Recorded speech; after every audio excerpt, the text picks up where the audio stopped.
आखिर क्यों कॉलेज का सबसे अमीर और ताकतवर लड़का, जिसके खौफ से पूरा कॉलेज, यहाँ तक कि कॉलेज का प्रिंसिपल भी डरता था, तुझ जैसे भिखारी को किसने एडमिशन दे दिया बे? जिसके सामने कभी किसी ने कुछ बोलने की हिम्मत नहीं की, उसने क्यों एक साधारण से गरीब स्टूडेंट देवेन से मांगी माफी? कल जो हुआ उसके लिए मुझे माफ कर दे। जिसके पिता का खौफ पूरे कॉलेज में आग की तरह फैला रहता है, आज वही आदमी झुक गया अपने बेटे पर हाथ उठाने वाले लड़के के आगे। माफ कर दो, गलती हो गई मेरे आदमियों से। मगर क्यों? आखिर कौन है देवेन और क्या है उसकी सच्चाई? क्यों उसके सामने झुक गया ताकतवर से ताकतवर आदमी? देवेन अपने दुश्मनों का ऐसा हाल करता है तो वो जीते जी मौत की भीख मांगने लगते हैं। अंधे हो क्या? दिखाई नहीं देता?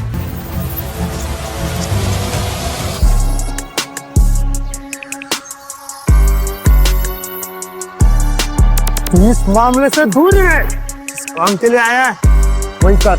अच्छा तो सुन, ये तेरी बहुत बड़ी गलतफहमी है। देवेन ने उसका कोट पकड़कर उसे उठाया और उस लड़की के पैरों में पटक दिया। अगर आज के बाद तूने किसी लड़की की तरफ हाथ तो छोड़, अगर देखा भी ना तो तेरी आंखें निकाल लूंगा। माफ कर दे।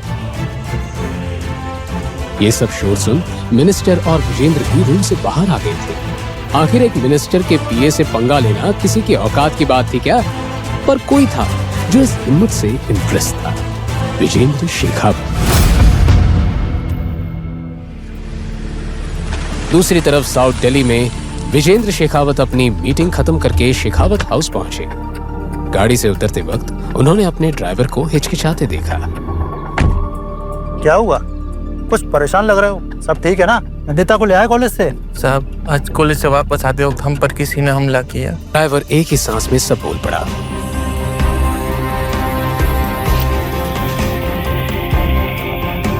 नहीं, तभी भी ठीक है, पर उनकी सुरक्षा के लिए हमें किसी बॉडी गार्ड को ढूंढना होगा। नंदिता बेटा, तुम ठीक तो हो? हाँ पापा, कुछ नहीं हुआ, मैं बिल्कुल ठीक हूँ। मैं कहीं चोट तो नहीं लगी? नहीं। बस अब कल से तुम कॉलेज नहीं जाओगी और ये मेरा फाइनल डिसीजन है।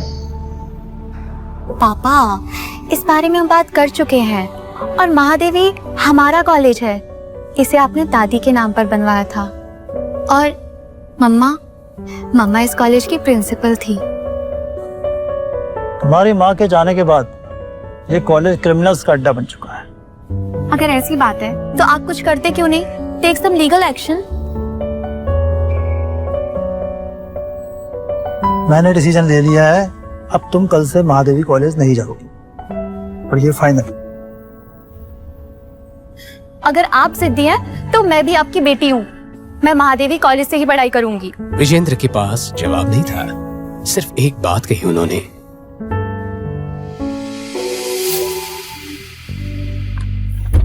अगली शाम विजेंद्र अपने खास आदमी रशिक के साथ देवेन के फ्लैट पहुंचे। सर, हम वो सरफिरे देवेन से मिलने क्यों जा रहे हैं? उसका पुराना बॉस बोला था वो मुसीबत है। रशिक, तुमने खुद ही अपने सवाल का जवाब दे दिया है। अब देवेन ही हमारी आखिरी उम्मीद है। थोड़ी देर बाद वो देवेन के फ्लैट के बाहर थे। बताइए क्या काम है? तुम्हें हमारा एक काम करना होगा। नहीं करूंगा। जानते हैं किससे बात कर रहा है? सब प्रधानमंत्री है क्या जो जानू? और तुम जैसे बहुत देखे मैंने, समझा? देवेन, तुम हमारे लिए एक काम करोगे? अब बात बनी ना, ऐसे बोलोगे तो सुनूंगा मैं, वरना अपने पुराने बॉस की तरह आपको कब रेजिग्नेशन दे दूं मैं, मुझे भी नहीं पता। आइए बैठिए और बताइए काम क्या है?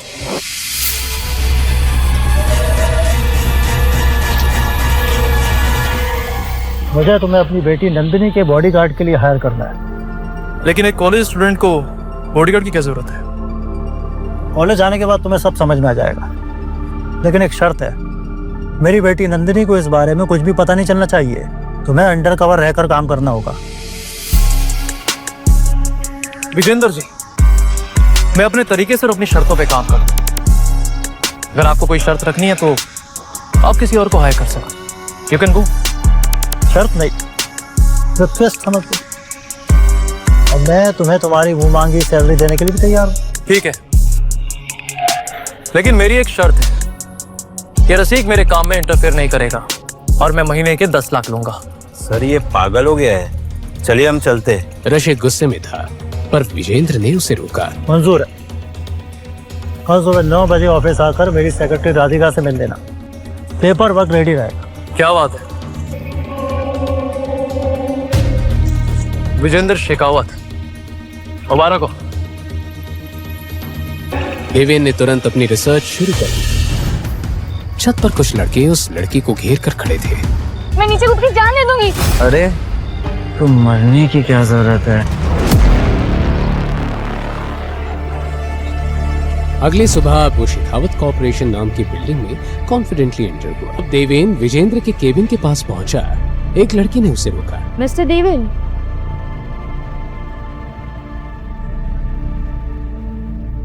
जी, आपकी तारीफ।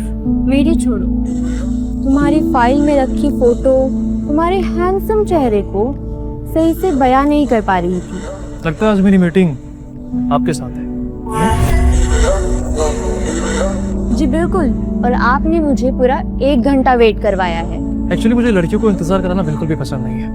हमें यहाँ पर आई गए हो तो क्यों ना हम आगे की बात कर लें। लगता है आपको काम की बहुत जल्दी है। इतनी बड़ी कंपनी में किसी लड़की का ऐसे खुलेआम फ्लर्ट करना देवेन को थोड़ा हैरान जरूर कर गया। ऑब्वियसली मैं नहीं चाहता कि आप जैसी खूबसूरत लड़की का टाइम वेस्ट हो। ये सुन के राधिका थोड़ा फ्लैटर हो गई और अपने डेस्क पर चली गई। वैसे मैं तुम्हारी ही फाइल पढ़ रही थी। बहुत बड़े और इम्पॉसिबल मिशन को तुमने सक्सेसफुली हैंडल किया है। इम्प्रेसिव। पर एक बात समझ नहीं आई, तुम्हारे डॉक्यूमेंट्स में तुम्हारा नाम देवेन मीरा लिखा है, ऐसे क्यों? आमतौर पे तो लोग सरनेम या फादर का नाम लिखते हैं।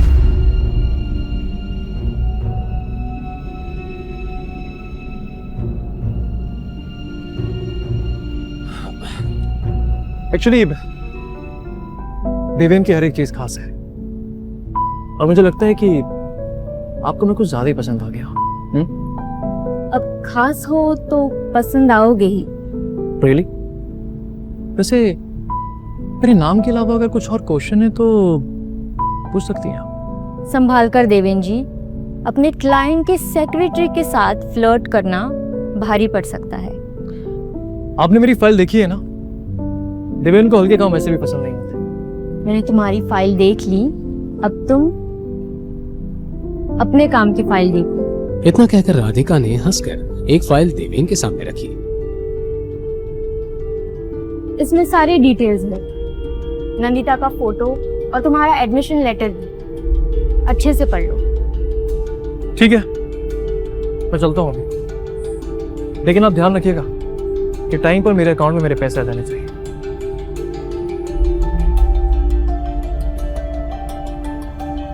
अगले दिन एडमिशन लेटर लेकर देवेन महादेवी जैसे मशहूर कॉलेज में एक साधारण स्टूडेंट की तरह साइकिल पर पहुंचा।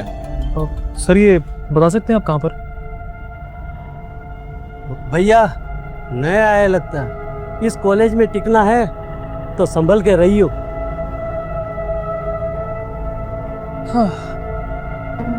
वैसे बाबू हमारी बात मानो तो यहीं से लौट के चले जाओ, तुम्हारे जैसे गरीब बच्चों के लिए कॉलेज नहीं है।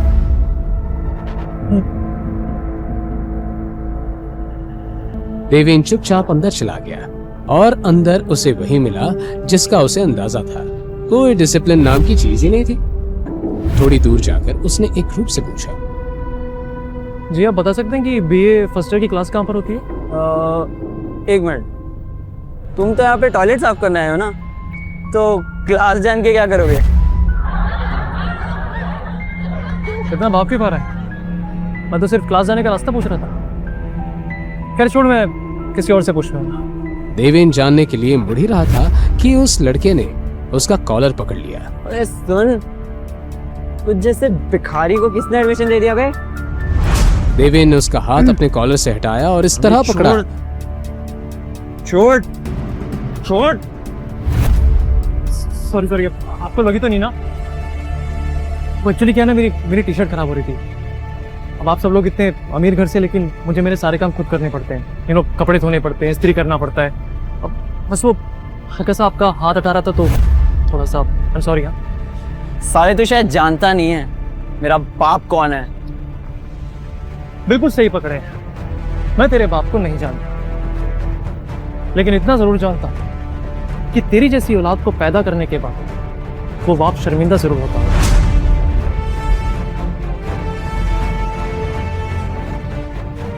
बाहर देवेन जिस क्लास के बारे में पूछ रहा था उस क्लास के अंदर जाने जैसा कुछ नहीं था। आधी से ज्यादा बेंचेस खाली थी और जो कुछ स्टूडेंट्स थे वो भी ऐसे बैठे थे जैसे किसी गार्डन में हो। सुप्रभात। अस्थाना की हिंदी सुनते ही सबने मुंह बना लिया। उसे शुद्ध हिंदी में बोलने का शौक था।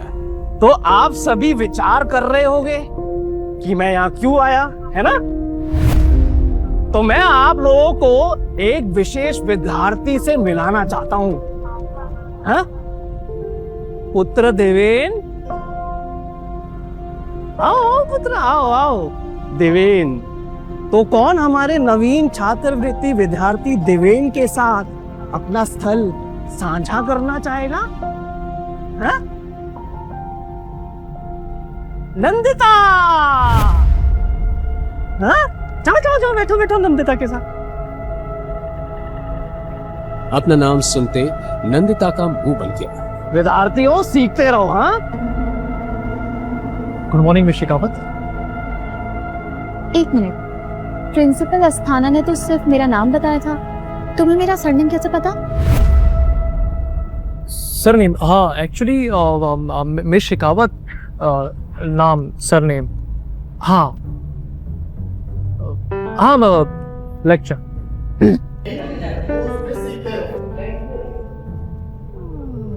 Excuse me. क्लास खत्म होते ही देवेन ने एक बार फिर नंदिता से बात करने की कोशिश की, पर तभी पीछे से एक आवाज आई। अरे तुम नैंडी, ये तो वही है जिसके बारे में मैंने तुम्हें बताया था।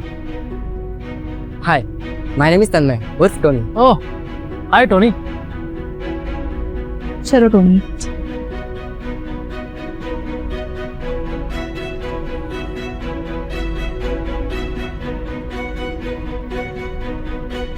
हाय। हेलो, अब तो क्लास भी खत्म हो गई, हाथ मिला सकते? कि वही है ना जिसका वायलेंट बिहेवियर कॉलेज का हॉट टॉपिक बना हुआ है, तुम लोगों का violent hero. Sorry miss Shekhawat, पर जिसे आप गुंडागर्दी कह रहे हैं दरअसल वो एक सेल्फ डिफेंस है। एंड बाय द वे, वो लड़के मिलके मेरी रैगिंग कर रहे थे और आप चाहते कि मैं चुपचाप खड़ा रहता? हाँ, ऐसे मारपीट करने के बजाय अगर तुमने कंप्लेन की होती तो ज्यादा हेल्पफुल होता। उसकी मासूम बातें सुनकर देवेन के चेहरे पर हंसी आ गई, पर उसे बेकार मुस्कुराता देख नंदिता का गुस्सा बढ़ गया। वो टमटमाते हुए वहां से चली गई। कहकर टोनी भी उसके पीछे चला।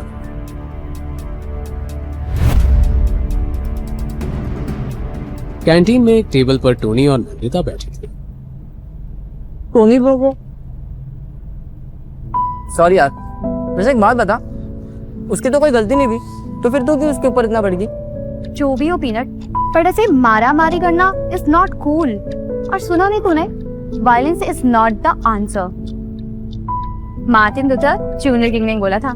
ये कौन है? तुम्हारा कोई लंदन का अंकल है क्या? इस समोसे की जगह थोड़ा सा ध्यान बुक्स पर दिया होता तो तुझे पता होता। इस वक्त नंदिता किसी को ढूंढ रही थी। नंदिता ने इस बात को ज्यादा इम्पोर्टेंस नहीं दी। किसे ढूंढ रही है? रीना को। आज वो कॉलेज भी नहीं आई। उसके पास मेरे नोट्स हैं, उसने कहा था आज देगी, पर पता नहीं कहाँ रह गई लड़की। तो तू कल भी ले सकती है ना, या हॉस्टल रूम से। इतना परेशान होने की क्या जरूरत है? वैसे पीनट, तुझे देवेन से ज्यादा इम्प्रेस होने की जरूरत नहीं है। उस जैसे गुंडे से जितना दूर रहा जाए उतना बेहतर है। हाय मिस शेखावत, मैंने सुना कि आप मुझे याद किया। मुझे किसी पागल कुत्ते ने काटा है जो तुम जैसी मुसीबत को याद करूंगी? You are right. एक्चुअली आपको मुसीबत को याद करने की कोई जरूरत नहीं, क्योंकि आप तो वैसे भी एक परी बनाई आपस हुई है। नंदिता जल्दी चल, रॉकी और उसकी गैंग प्रिया और निशांत को छेड़ रहे हैं। और ये रॉकी अपनी हरकतों से बाज नहीं आएगा। चल पीनट। तू नहीं आएगा? बाबा मुझे इसे पंगे लेने का कोई शौक है। तुम लोग जाओ। इसे बस हीरोगिरी दिखाने का शौक है, किसी की हेल्प करने का नहीं।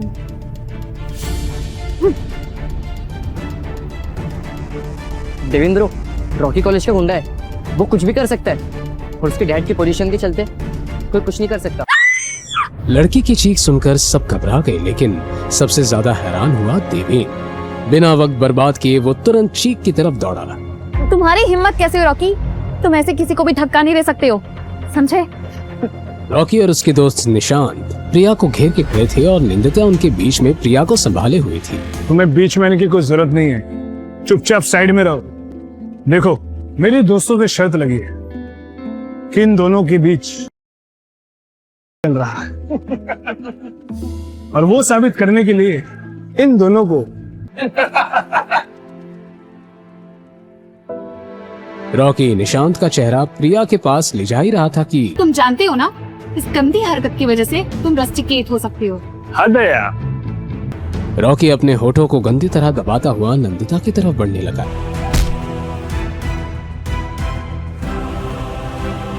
इससे पहले देवेन कुछ बोलता, रॉकी के दोस्त उस पर टूट पड़े, लेकिन हर स्टूडेंट की आंखों ने वो देखा, देवेन ने अकेले ही इन सबकी पिटाई कर दी थी।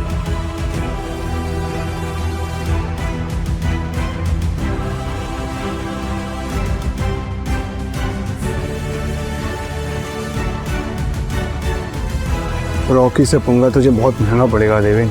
वो अपने दोस्तों के साथ वहां से निकल गया। यू इडियट, इतना मारने की क्या जरूरत थी? तुम्हें पता है रॉकी के डैड कौन है? अरे देवेंद्र ब्रो, आप अब अकेले इसने मुसीबत मोल ली है तो हैंडल भी अकेले खुद करेगा। बड़ा आया हीरो बनने। चलो पीनट। अरे लेकिन अम्मे ने क्या कर दिया? तो साला रॉकी का बाप है कौन? पता लगाना पड़ेगा बेटा। चलो। इतने में देवेन का फोन बजता है। मेन गेट की तरफ बढ़ता हुआ वो कॉल पे कहता है, हाँ मेरी नंदिता शेखावत से मुलाकात हो चुकी है। डोंट वरी, सब कुछ प्लान के अकॉर्डिंग होगा। बस आप अपना वादा मत भूलना, ठीक है? जैसे ही वो कॉलेज के बाहर निकला, उसने एक वैन देखी जो काफी देर से वहीं पेट्रोल कर रही थी। देवेन समझ गया दाल में कुछ काला है। वो कैजुअली बाहर निकला ही था कि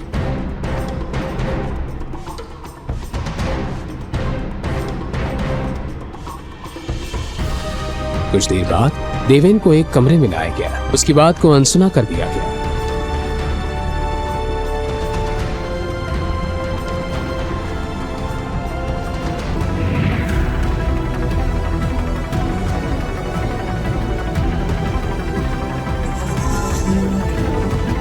इसकी सजा तो जरूर तय करें। पहले इसकी शक्ल तो देख लूं। नकाब हटाओ इसका।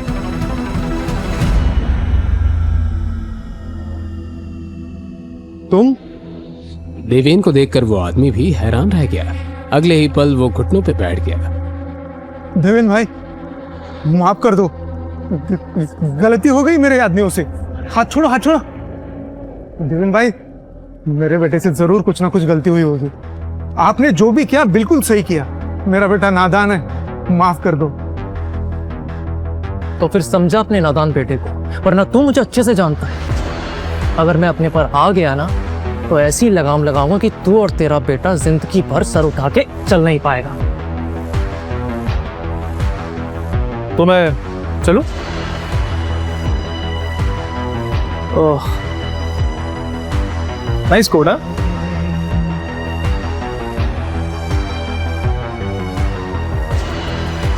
तो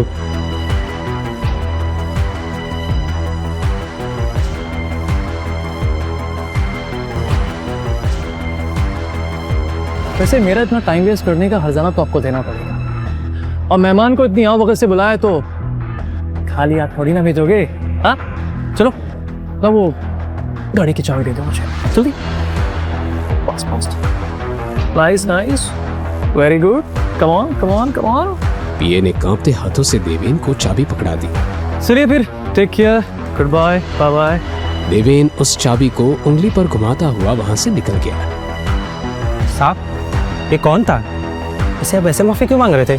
तुम सब इसके बारे में ना ही जानो तो बेहतर है, लेकिन बस इतना याद रखना, कभी इससे दुश्मनी लेने की भूल मत करना। देवेन अपने दुश्मनों का ऐसा हाल करता है कि वो जीते जी मौत की भीख मांगने लगता है। अगला दिन नंदिता ने कॉलेज आते ही सबसे पहले एडमिन ऑफिस जाकर रीना के बारे में पूछा, लेकिन उसका कोई पता नहीं चला, जैसे वो अचानक गायब हो गई हो।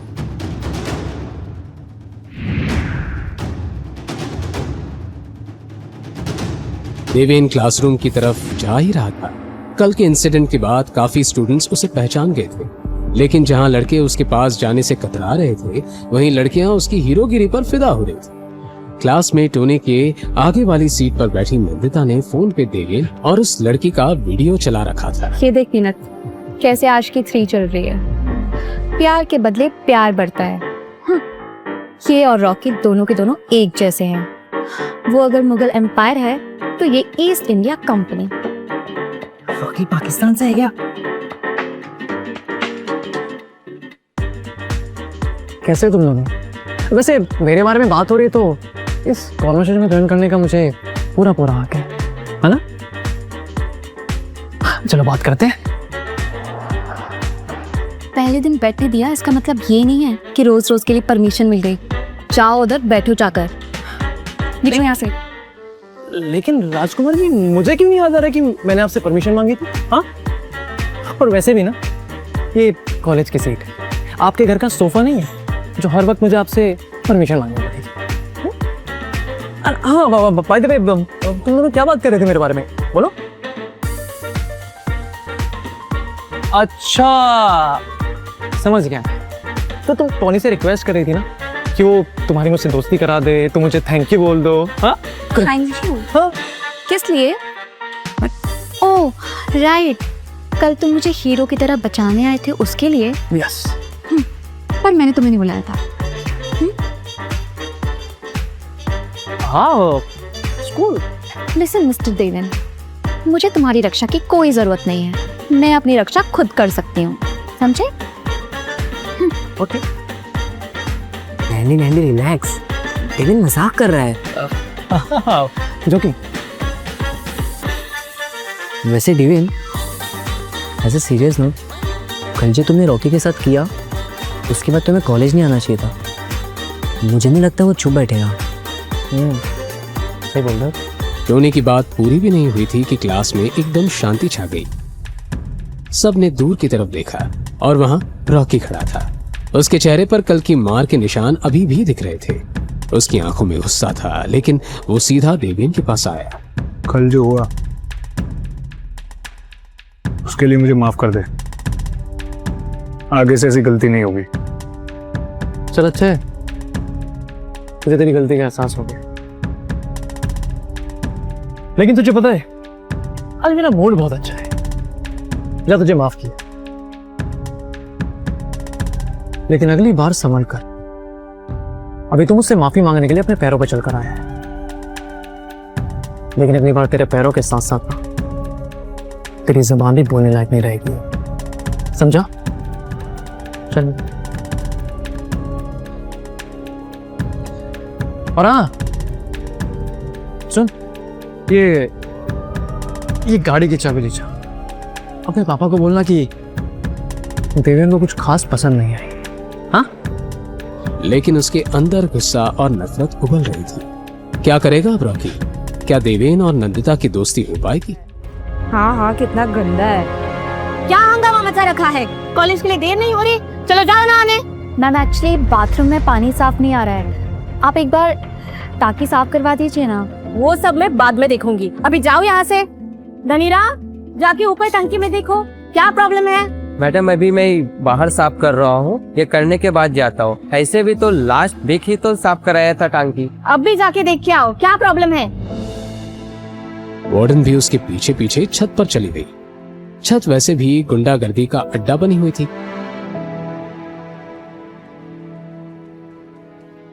भैया जी क्या हुआ धनीराम?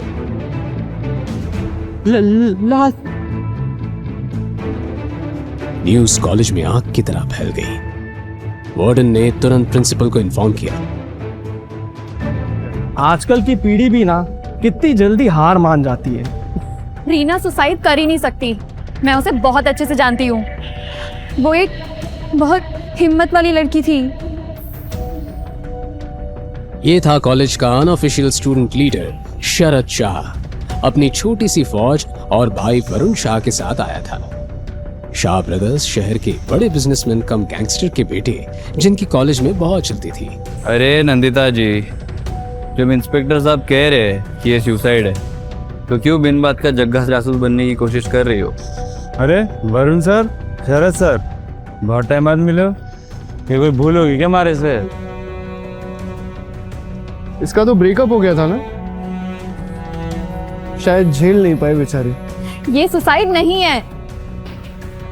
अरे नंदिता जी, आप क्या जाने दिल के टूटने का दर्द। आपका तो दिल कभी टूटा ही नहीं, आपने तो सिर्फ दूसरों के दिल तोड़े। हाँ नंदिता जी, आपको जरा पास से स्लीपिंग पिल्स की बोतल दिखा दूं, शायद आपको भी यकीन हो। लेकिन उससे पहले ही देवेन नंदिता के सामने आकर खड़ा हो गया। अपने हाथ को संभाल कर रख,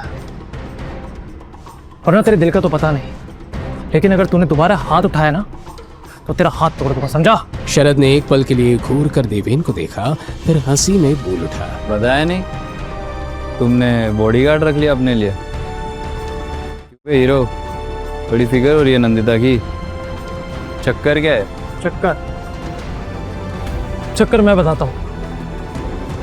नंदिता एकदम सच बोल रही है, इस लड़की ने सुसाइड नहीं करा है।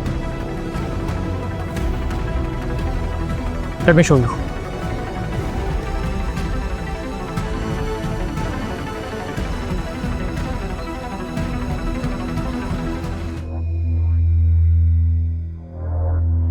और इसकी नाक पे रैशेस है। इसे साफ साबित होता है कि इसे दिया गया है, और ये ओवरडोज का केस। इसे बड़ी चालाकी से सुसाइड का रूप दिया गया है। अरे क्या भीड़ लगा रखी है भेड़ बकरी की तरह? मूवी चल रही है के? ओ जरदाब, दफा करो तुमने, सील करो पूरा एरिया, सारे स्टूडेंट्स को बाहर निकालो। छोड़ो मुझे, ये इंस्पेक्टर इस केस को दबाने की कोशिश कर रहा है। नंदिता इंस्पेक्टर से बहस करने जा रही होती है, पर देवेन उसका हाथ पकड़कर उसे वहां से ले जाता है।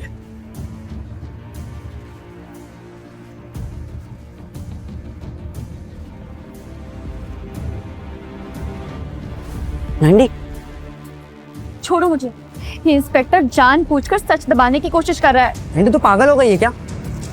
ये घर का मामला है और तू अच्छे से जानती है शाह ब्रदर्स का इनमें इन्वॉल्वमेंट है, और तू उनके खिलाफ जाने की बात कर रही है।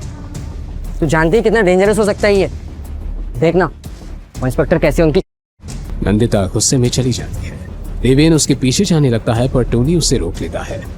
देवेन, मैं उसके पीछे जाता हूँ, वो सबके पीछे बहुत डिस्टर्ब हो गई है। देवेन जानता था कि अभी उसके और नंदिता के बीच दोस्ती का रिश्ता नहीं बना है, इसलिए वो टोनी की बात मान जाता है। मुझे क्या करना है? मैंने सबको न्याय दिलाने का ठेका थोड़ी रखा है। तभी फॉरेंसिक टीम बॉडी को ले जाते हुए के सामने से गुजरती है। देवेन को नंदिता की बातें याद आती। वो इरिटेट होकर अपना मोबाइल निकालता है और तुरंत विजेंद्र को कॉल करता है। शिकावत साहब, आपको पता है आपके कॉलेज में इस वक्त क्या हो रहा है? पानी की टंकी में से एक लड़की की लाश मिली है। पुलिस वाले यहाँ मुआयना करने आए हैं और वो लोग जानबूझकर इस केस को एक सुसाइड केस बना रहे हैं। वो सब में पढ़ो मत, जो काम के लिए गए हो वही करो। देवेन फ्रस्ट्रेट होकर काम से काम रखने का फैसला करता है।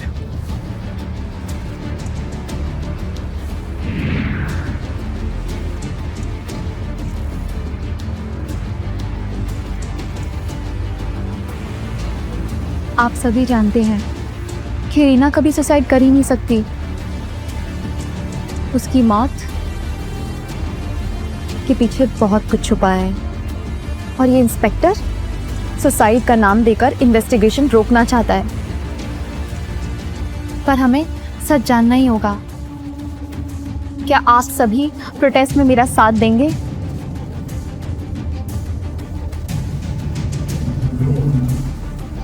तुम्हारी दोस्त पागल हो गई है क्या?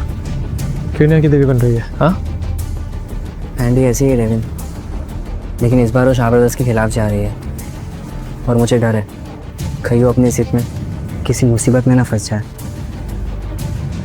तभी नंदिता की नजर देवेन पर पड़ती है और वो तुरंत उसके पास आती है।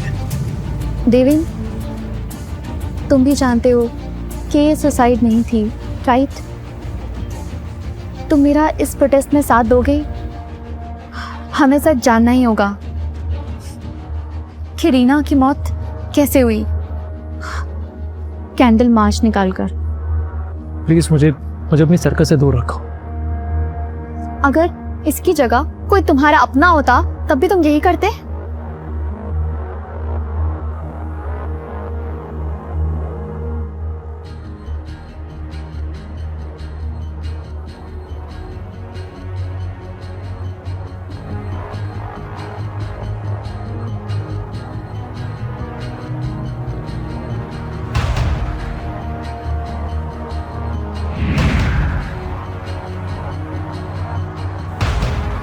एक कुकर वहां से ढककर शॉप चौक।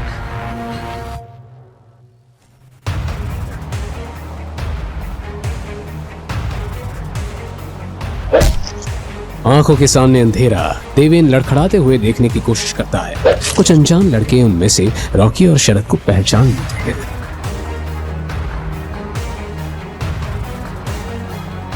तो इस भिखारी की बात कर रहा था तू, रॉकी? शरद भाई, अब आप भी सबक सिखाइए इसे।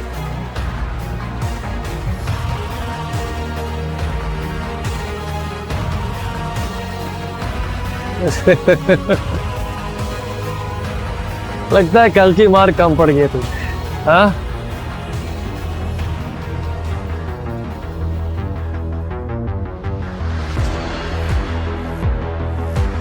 पहली गलती समझ के माफ कर रहा हूं।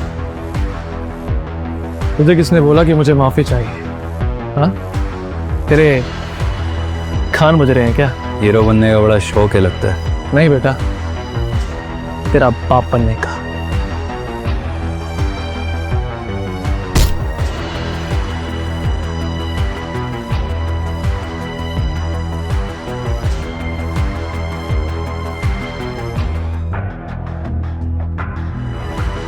क्या देवेन खुद को बचाकर नंदिता को बचाने जा पाएगा?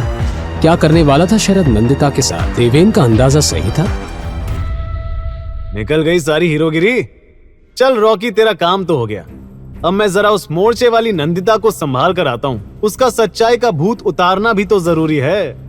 शरद ने ये बात रॉकी से कही, मगर ये सुनते ही देवेन के अंदर जैसे करंट सा दौड़ गया और वो अपनी पूरी ताकत बटोरने लगा। वहीं शरद ये बोलकर वहां से निकल गया। रॉकी अपने हाथ में साइकिल की चेन लपेट देवेन की तरफ बढ़ा, लेकिन इसके पहले कि रॉकी कुछ कर पाता, देवेन ने शरीर का पूरा जोर लगा पीछे खड़े लड़के को ले जाकर दीवार से टक्कर मार दी थी। जैसे ही पीछे खड़े उस लड़के का सर दीवार से टकराया, दर्द में करहाते हुए उसकी बेल्ट पर पकड़ ढीली हो गई। देवेन ने इसका फायदा उठाया और बाकी दोनों लड़कों से अपना हाथ छुड़वाकर जोरदार मुक्के मारना शुरू कर दिए। अरे क्या कर रहे हो? दम नहीं है क्या? रोको उसे! रॉकी चिल्लाया, पर जैसे देवेन के अंदर का सूरमा जाग गया था, कोई उसे रोक नहीं पा रहा था। कुछ ही देर में रॉकी के साथ आए सभी लड़के जमीन पर थे। उनको धूल चटाने के बाद देवेन रॉकी की तरफ बढ़ा। देख देख, मेरे पास मत आ। ये लोग शरद भाई के लड़के हैं। उसके कहने पर वो सब कर रहे थे। देवेन का मन तो कर रहा था कि रॉकी को आज वो ऐसा पीटे कि उसकी साथ पुश्ते याद रखे, पर वो जानता था कि इस वक्त उसका नंदिता के पास होना ज्यादा जरूरी है। जाने से पहले देवेन ने रॉकी को घूर कर देखा और बोला, अगर अगली बार ये बेवकूफी करने की कोशिश की तो जान ले लूंगा। बता देना अपने उस मालिक को। इतना बोल देवेन वहां से निकल गया। वहीं रॉकी को देखकर ऐसा लग रहा था कि वो यमराज के साथ 1-on-1 करके लौटा है। देवेन नंदिता को ढूंढता हुआ कैंटीन पहुंचा तो उसे वहां नंदिता तो नहीं मिली, मगर टोनी ने उसे देख लिया और उसकी हालत देख घबराते हुए बोला, ओ गॉड देवेन, ये खून! तुम्हारी ऐसी हालत, क्या हुआ? मैं ठीक हूँ, तू ये सब छोड़, ये बता नंदिता कहाँ है? देवेन का जवाब सुन टोनी का मुंह खुला का खुला रह गया। देवेन इतनी जख्मी हालत में डॉक्टर का नहीं बल्कि नंदिता का पता पूछ रहा था। टोनी बोला, भाई ये क्या हुआ? और नैंडी को छोड़, वो ठीक है, मैं अभी उससे ही मिलकर आ रहा हूँ। तू अपनी फिक्र कर, चल मेरे साथ मेडिकल रूम। इतना बोल टोनी देवेन को अपने साथ कॉलेज के मेडिकल रूम ले गया। वो आलीशान मेडिकल रूम किसी 5 स्टार क्लिनिक की फील दे रहा था, पर वहां डॉक्टर या नर्स कोई नहीं था। ये देख देवेन ने सवालिया नजरों से टोनी की ओर देखा तो टोनी ने बताया, वो आज सुबह जो भी हुआ उसकी मीटिंग चल रही है स्टाफ रूम में, सब वहीं बिजी हैं। बट डोंट वरी, मुझे फर्स्ट एड करना आता है, मार खा खा कर सब सीख गया हूँ। कहकर टोनी आसपास फर्स्ट एड किट ढूंढने लगा। देवेन ने वहां रखे बेड पर बैठते हुए उससे पूछा, मुझे तो अभी भी कुछ समझ नहीं आ रहा पीनट, ये कैसा कॉलेज है? सब कहते हैं महादेवी कॉलेज दिल्ली का सबसे फेमस और प्रेस्टिजियस कॉलेज है, पर ये मर्डर, ये अटैक्स, सच्चाई इससे भी डरावनी है देवेन। मुझे भी ऐसा ही झटका लगा था, पर मैं ये भी जल्दी समझ गया कि कॉलेज जैसा भी हो, लेकिन अगर डिग्री पर महादेवी कॉलेज का नाम लिखा हो तो कोई भी जॉब बड़ी आसानी से मिल जाएगी। यही वजह है कि यहाँ आए स्कॉलरशिप स्टूडेंट्स अब तक कॉलेज छोड़कर नहीं गए। लिसन ब्रो, अगर तुझे भी कॉलेज में जिंदा रहना है तो एडजस्ट करना पड़ेगा। ये कहते हुए टोनी फर्स्ट एड बॉक्स लेकर देवेन के सामने आया और उससे अपनी शर्ट निकालने को कहा। देवेन ने शर्ट उतारी ही थी कि कमरे में एक लड़की की आवाज सुनाई पड़ी। वैसे अगर ये कहे तो हम भी इनके लिए एडजस्ट होने को तैयार हैं। देवेन और टोनी ने पलट कर देखा तो सामने मिनी ब्लैक ड्रेस पहने कॉलेज की सबसे हॉट लड़की आयशा अग्रवाल अपनी 2 सहेलियों के साथ मेडिकल रूम के दरवाजे पर खड़ी थी। कॉलेज का हर लड़का आयशा का बॉयफ्रेंड बनने का, उसके करीब जाने का, उसे छूने का सपना देखा करता था। देवेन ने उसे ऊपर से नीचे देखा और मुस्कुराते हुए बोला, कोई उल्लू का पट्टा ही तुम जैसी लड़की को एडजस्ट करने को कहेगा, और मैं तो वो बिल्कुल भी नहीं हूँ। सर के साथ देवेन की चेस्ट और बाजू पर भी घाव लगे थे, जिसके लिए टोनी ने उसकी शर्ट उतरवाई थी, पर बिना शर्ट के पसीने में चमकती देवेन की बॉडी काफी हॉट लग रही थी। आयशा की नजरें उसकी मोटी मोटी बाजुओं पर जैसे अटक ही गई थी। छू कर देख सकती हो, काटूंगा नहीं। देवेन हल्की सी मुस्कान के साथ फ्लर्ट करते हुए बोला। आयशा ये सुन मुस्कुरा दी और ब्लश करती हुई उसके करीब आने लगी। तभी आयशा की सहेलियां टोनी को बाहर ले गईं और फर्स्ट एड बॉक्स खोलते हुए आयशा ने वो सब करना शुरू कर दिया जो टोनी करने वाला था। उसने फर्स्ट एड बॉक्स से कॉटन पर एंटीसेप्टिक लिक्विड लगाया और देवेन के सामने उसके बेहद करीब आकर बैठ गई। मैंने सुना कैसे तुमने रॉकी को 2 बार हराया। ये कहते हुए उसने देवेन के माथे पर लगी चोट को कॉटन से क्लीन किया। देवेन ने दर्द से हल्की सिसकी भरी। आयशा आगे बोली, पर तुम्हें पता है ना, शाह ब्रदर्स उस रॉकी से भी ज्यादा खतरनाक हैं, पर तुम्हारी इस प्रॉब्लम का सलूशन है मेरे पास। ये सुन देवेन ने एकदम से उसकी कलाई को पकड़ लिया और उसकी आंखों में देखते हुए बोला, और वो क्या है? आयशा ने उसके गाल को सहलाया और कहा, तुम्हें मेरा बॉयफ्रेंड बनना पड़ेगा। देवेन की आंखें एकदम से बड़ी हो गईं। उसने आयशा के मुंह से ये सुनने की उम्मीद बिल्कुल नहीं की थी। वो आयशा की बोल्ड पर्सनैलिटी से इंप्रेस हुआ। उसने होठों पर टेढ़ी मुस्कान के साथ पूछा, और ये मेरी प्रॉब्लम का सलूशन कैसे होगा? तुम आयशा की पावर को जानते नहीं हो बेबी। एक बार मेरे होकर तो देखो, तुम्हें खुद ब खुद पता चल जाएगा कि मैं क्या चीज हूँ। देवेन ने भी उसे अपने करीब खींचा और कहा, ऑफर है तो बहुत टेम्पटिंग, पर अफसोस मुझे इसे रिजेक्ट करना होगा मिस आयशा। ये सुन आयशा की आंखें हैरानी से फट गईं। उसके चेहरे की मुस्कान गायब हो गई। पर तभी रूम का डोर ओपन हुआ। दरवाजे पर नंदिता को देखकर जहां देवेन थोड़ा शॉक में दिखा, वहीं आयशा बड़े केयरफ्री एटीट्यूड के साथ बोली, नॉक करना नहीं आता, यहाँ प्राइवेट बातें चल रही हैं। देवेन और आयशा को इतना करीब देख नंदिता के चेहरे पर डिस्गस्टेड एक्सप्रेशन दिखाई देने लगे। तो इस सर्कस के लिए टाइम है तुम्हारे पास? ये कहकर वहां से उल्टे पैर वापस चली गई। देवेन ने आयशा को खुद से दूर किया और बिना कुछ बोले नंदिता के पीछे चला गया। ये देख आयशा ने गुस्से में अपनी हील्स को जमीन पर पटका। तभी उसका मोबाइल रिंग करने लगा। कॉल पिक करते ही दूसरी तरफ की बात सुन वो बोली, डोंट वरी, एक बार आयशा ठान ले तो कोई भी लड़का उससे बच नहीं सकता। मैं देवेन को अपना बॉयफ्रेंड बनाकर ही रहूंगी। वहीं बाहर देवेन नंदिता को पुकारता रहा, पर वो वहां से चली गई। नंदिता, नंदिता, लिसन। देवेन ने फ्रस्ट्रेट होकर बालों में हाथ फेरा। शिट, पहले इस लड़की के ऊपर मेरा इंप्रेशन गलत है और अब फिर से ऐसे तो हो गई दोस्ती।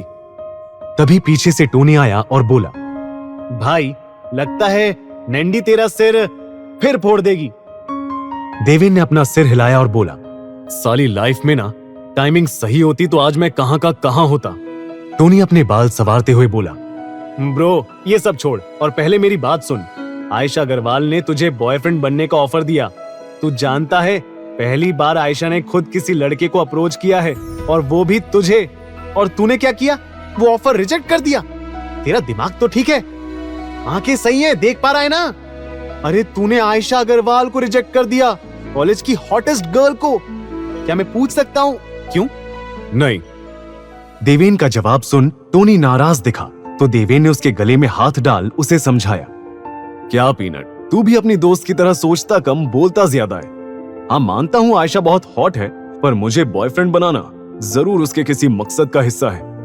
नहीं तो तू ही सोच, मुझे महादेवी आए 3 दिन नहीं हुए और उसने मुझे प्रपोज कर दिया। टोनी ये सुन सोच में पड़ गया था। तभी देवेन ने उससे पूछा, वैसे टोनी वो ऐसा क्यों कह रही थी कि वो शाह ब्रदर्स से ज्यादा पावरफुल है? टोनी ने गहरी सांस भरी और फिर आसपास नजर घुमाकर देवेन के करीब आकर बोला, वो इसलिए क्योंकि वो बॉस बेब्स की मेंबर है।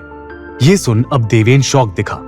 चल मैं डिटेल में बताता हूँ, कहकर टोनी ने देवेन का हाथ फिर से अपने गले में डाला जो उसने शॉक में हटा लिया था, और फिर चलते चलते महादेवी का पूरा सिस्टम उसे समझाने लगा।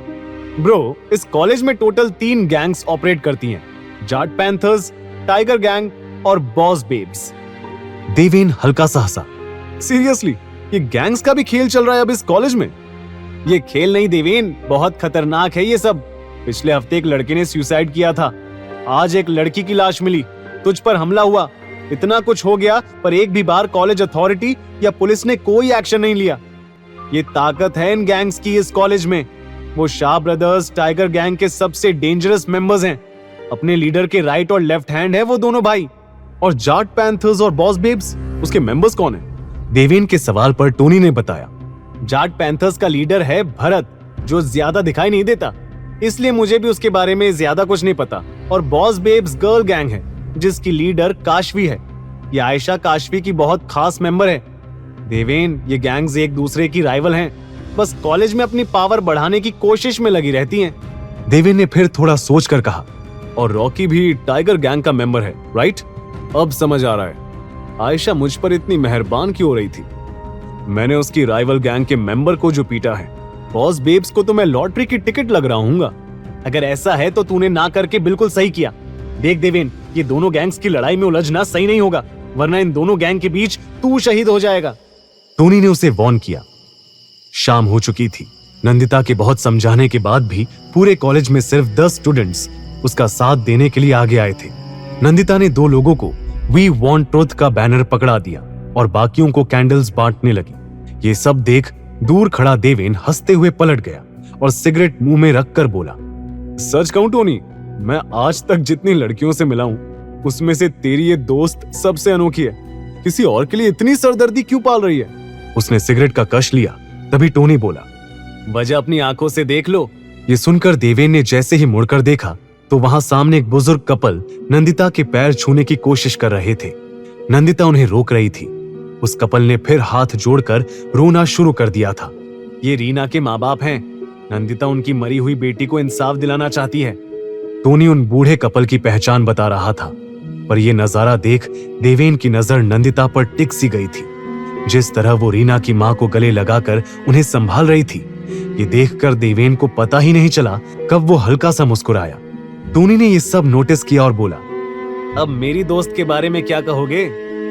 देवेन ने तुरंत नजर फेर ली और सिगरेट के कश लेने लगा। तभी नंदिता उनके पास आ गई। उसने एक पल देवेन को घूर कर देखा और फिर टोनी को कैंडल देते हुए बोली, कम ऑन पीनट, हम मार्च शुरू करने वाले हैं। रीना के मम्मी पापा भी आ गए हैं। चल, अगर तुम्हें सर्कस का पार्ट नहीं बनना है तो यहाँ क्या कर रहे हो? नंदिता के पूछते ही देवेन एरोगेंटली बोला, क्यों? ये तुम्हारी प्राइवेट प्रॉपर्टी है, मेरी मर्जी। इससे पहले दोनों के बीच झगड़ा बढ़ पाता, टोनी नंदिता को अपने साथ ले गया। सभी स्टूडेंट कैंडल मार्च के लिए रेडी थे। नंदिता सबसे आगे खड़ी थी। We want truth, we want justice। वो सब कैंडल मार्च करते हुए कॉलेज कैंपस से बाहर आए ही थे कि तभी एकदम से पटाखों के फटने की आवाज आनी शुरू हो गई। सभी स्टूडेंट्स चीखते हुए इधर उधर भागने लगे। पटाखों की आवाज रुकने का नाम नहीं ले रही थी। चारों तरफ धुआं फैल गया था। वहां मौजूद सभी लोग खांसने लगे। उनकी आंखें जलने लगी थी। ये देख देवेन दौड़ा दौड़ा वहां पहुंचा। नंदिता, नंदिता! वो चिल्लाते हुए उसे ढूंढने लगा, पर पटाखों के शोर में उसकी आवाज दब गई थी। उधर नंदिता रीना के माँ बाप को संभालने की कोशिश में लगी थी। अंकल, आंटी, टोनी, मेरी मदद करो, इन्हें यहाँ से लेकर जाना होगा। टोनी खांसते हुए बुजुर्ग कपल की मदद करने लगा। नंदिता भी पीछे आ रही थी, पर तभी किसी ने उसकी कलाई को पकड़ लिया। कौन है? छोड़ो! नंदिता कुछ कर पाती उससे पहले ही उसके मुंह पर रुमाल रखकर उसे बेहोश कर दिया गया। एक शख्स नंदिता को अपनी बाहों में उठाए उस धुएं की आड़ में उसे वहां से ले गया। नैंडी! नैंडी! टोनी ने आसपास नजर घुमाई, पर उसे धुएं में कुछ साफ नजर नहीं आ रहा था। तभी उसने देवेन को देखा। वो दौड़कर उसके पास पहुंचा और घबराई आवाज में बोला, देवेन, नैंडी, नैंडी कहीं नहीं मिल रही। अभी यही थी, पता नहीं अचानक से कहां चली गई। कहीं वो शरद? क्या टोनी का शक सच था? क्या सच में शरद ने नंदिता को उठवाया था? क्या देवेन उसे बचा पाएगा? देवेन, नंदिता, नैंडी कहीं नहीं मिल रही। अभी यही थी, पता नहीं अचानक से कहां चली गई। कहीं वो शरद? हाँ देवेन, ये जरूर शाह ब्रदर्स का ही काम है। वो नहीं चाहते थे कि ये प्रोटेस्ट हो। कहीं उन्होंने नंदिता को कुछ... हम पुलिस कंप्लेन करते हैं। नंदिता की जान को भी खतरा हो सकता है। कहीं शरद ने उसे कुछ... टोनी बहुत घबरा गया था। वो बिना रुके बस बोले जा रहा था। तभी देवेन ने उसे शांत करते हुए कहा, टोनी, नंदिता को कुछ नहीं होगा और पुलिस में कंप्लेन करने से भी कोई फायदा नहीं होगा। अगर वो पुलिस वाला भी शाह ब्रदर्स से मिला हुआ हो तो? पर तू चिंता मत कर, मैं तेरी दोस्त को वापस लेकर आऊंगा। कहकर देवेन वहां से चला गया। कोई है? हेल्प! जाने दो मुझे! एक अंधेरे कमरे में पड़ी नंदिता चिल्ला रही थी। कुछ 10 मिनट पहले ही उस पर नशे का असर खत्म हुआ था। होश में आते ही उसने अपने आप को एक बंद कमरे में बंधा हुआ पाया और बस तभी से मदद की गुहार लगा रही थी। तभी कमरे का दरवाजा खुला और 2 गुंडे जैसे दिखने वाले आदमी अंदर आए। क्या गला फाड़ फाड़ कर चिल्ला रही है? साला सारा नशा उतार दिया। कहता हुआ एक आदमी हाथ में शराब की बोतल लिए आगे बढ़ने लगा। उसे अपने करीब आते देख नंदिता सहम गई।